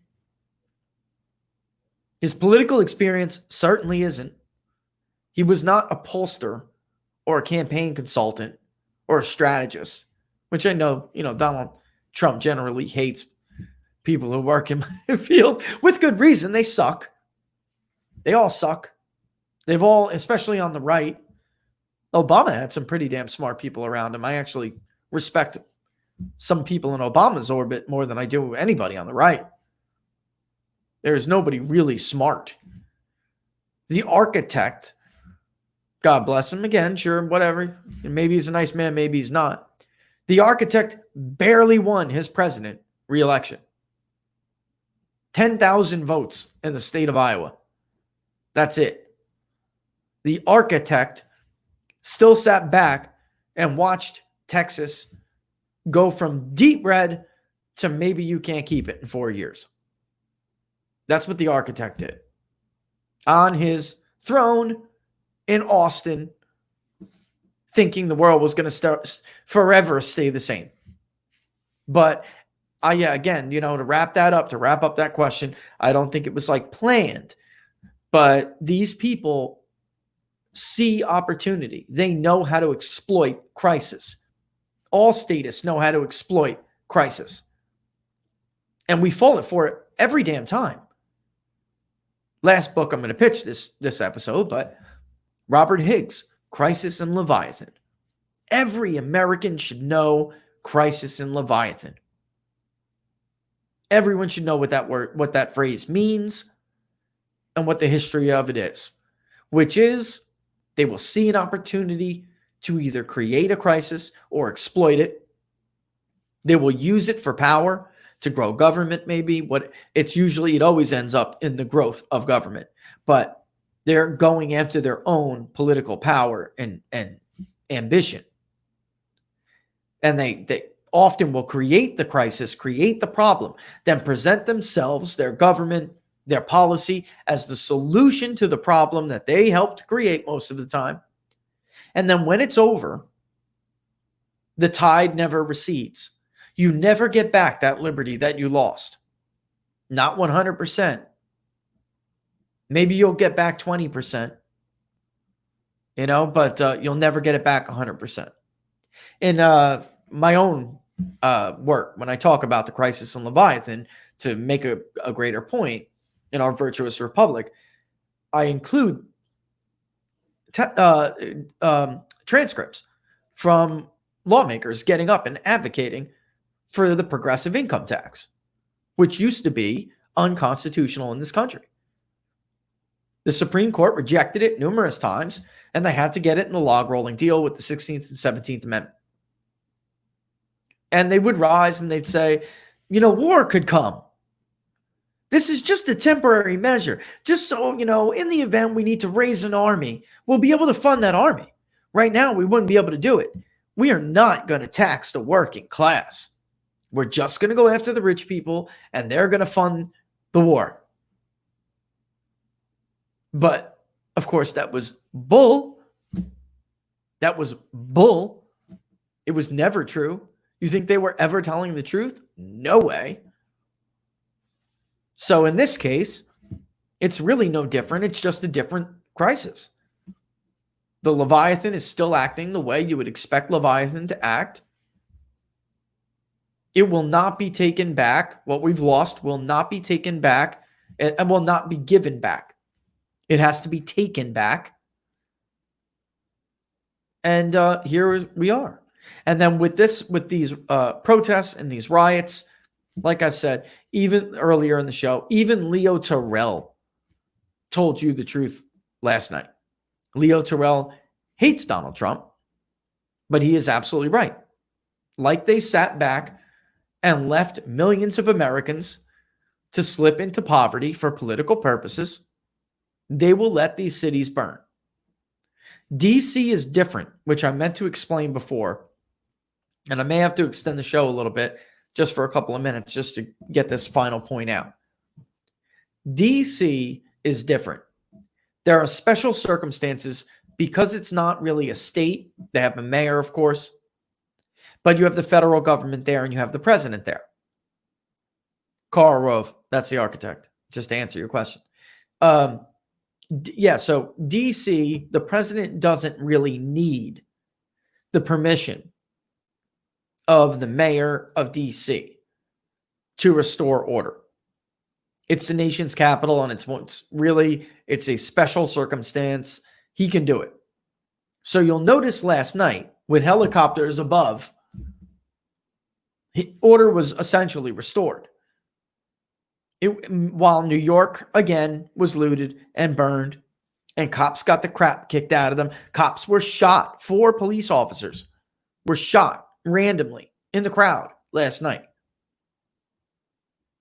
In LA, they did a better job in LA than they did in New York City. But I'm told that on the conference earlier, they were expressing a greater need to do something.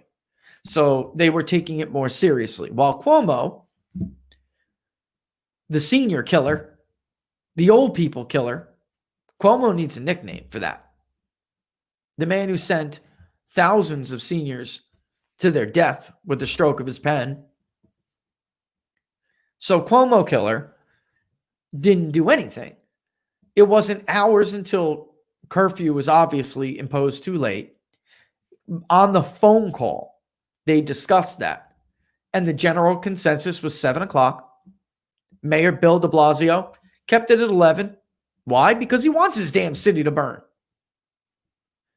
They probably saw the ISM manufacturing number yesterday. Oh my God, the economy is going to grow again? Crap, man. This guy cannot be allowed to bring back this economy before the election. You better get those people out. You better call your boys in Antifa and burn something to the ground. Damn, man. I can't have that. Did you guys break through Macy's yet? Tell them to go to Macy's. You better loot Macy's. You better set that damn building on fire.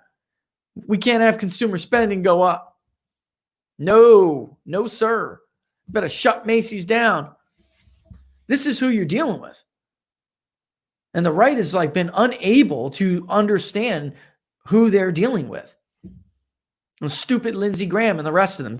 Jeff Sessions during his confirmation hearing. If you want to understand what I'm talking about. My friends across the aisle. My friends. They were trying to put him in jail. There's a stupid little Keebler elf who doesn't understand the threat. Anyway, excuse my language. Look, I'll mark it on Facebook today. Not for kids. I'm angry. People put their head in the damn sand. We're not supposed to believe any of this. Any of this stuff has been going on for decades. Subverting basic American principles and tenets and values. Like the core American ethos on college campuses for decades was a conspiracy theory. There is no indoctrination in college campuses. Get the hell out of here. There's no voter fraud, conspiracy. This was always a lie. And until we face, this is what we should have expected with all of this coming to a head. And then sadly, there were just too many people on the right unwilling to recognize what they're dealing with, unwilling to understand the situation, and too willing to play by their rules. You cannot win in the construct if you are not part of it. You can't. It's designed to preserve the status quo. And now, by the way, you had the audacity to try to take some of it back. And for 3 years, more now, we've been watching what happens when you have the audacity to try to take it back. On the other day on Twitter, former CIA guy said This is going to be one of the biggest intel failures in modern history. The rise of Antifa and left-wing militant groups and anarchist groups. I was like, the only thing I could say to them is, the hell are you talking about? They never do their job right. We're supposed to praise these people for these like unsung hero stories we never know about or hear about. They've been too busy climbing flagpoles outside of Trump Tower to monitor anybody from an extremist left-wing group. They've been too busy plotting to take down a duly elected president to notice that China was unleashing a pathogen on the rest of the world. They have never done their job correctly. Never. I mean, that's it. FISA, all of it. There is not a single instance the FBI can show you where FISA prevented a terror attack. That's another uncovered report that they were forced to admit to Dianne Feinstein. Never. Not one. Not one. Anyway, here we are. I must bid you adieu here. But we will be back tomorrow because we have a lot to pack in this week. Friday, my son's graduation, it did not go as expected. So it ran over, and that's what happened. So I was going to try to do an hour, and then I thought, I'll just either extend the show or I'll do an hour on Saturday. But one thing led to another, and then there was an issue with the house. It's like so difficult to build a house 1,000 miles away or whatever it is. It's around that. If I was there, I'd be inspecting everything they're doing, and then so I had to take yesterday to clean something up. But so we'll have a lot to pack in this week. We're going to hammer this vote by mail issue because we're going to look at some of the other. I'm just going to look at where the Democrats are suing. I'm not going to go looking in the voter file for a state that has a problem or a county that has a problem. I'm going to let their lawsuits guide me. They want to count ballots in Florida after Election Day for Broward. They don't want to have signature match. Let's see how many ballots are truly out there that could be ripe for fraud because they'll be allowed to do that. They want to, throw away verification statewide. They want to do this in Michigan, that in Pennsylvania. Well, we'll look at the specifics of their proposals, and then we'll compare it to the voter file. And we'll show you, is it possible that they could commit election fraud by doing this? Is it true that only valid eligible voters are going to receive a ballot? All right, and we'll go from there. And again, I challenge any of you turds out there to prove me wrong. You take to Twitter. You get on a Periscope. You share your screen. You open the voter file, and you prove me wrong.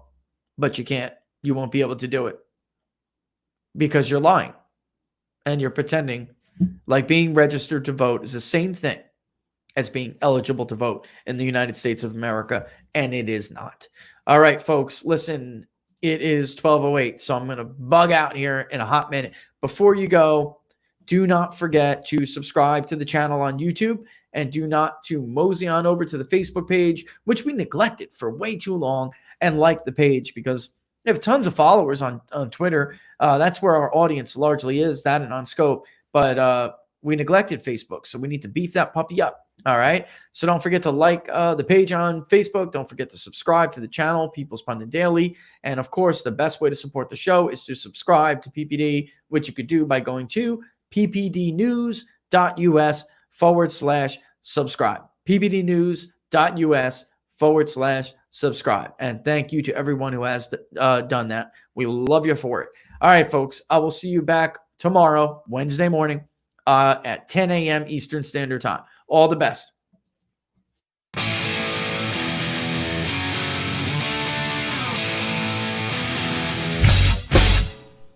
How much you wanna bet that I can get you back inside your head before the summer ends and spread a little love. Just for a little fun, I'll make you come back to me before the rise of every sun. Baby, it's meant to be, I know you got a man, but he don't understand. You're gonna be a heartbreaker. You're such a love taker.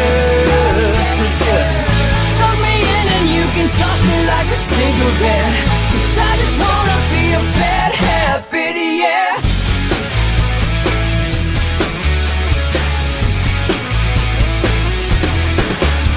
There's rhythm in our love, it's impressive, excessive. You can't make this stuff up. My chest beats, it's restless, wakes the neighbors up above. Yeah, baby, come and show me love. Baby, come and show me love. Because you're gonna be a heartbreaker. You're such a love taker. So just suck me in and you can toss me like a cigarette. 'Cause I just wanna be a bad habit, yeah.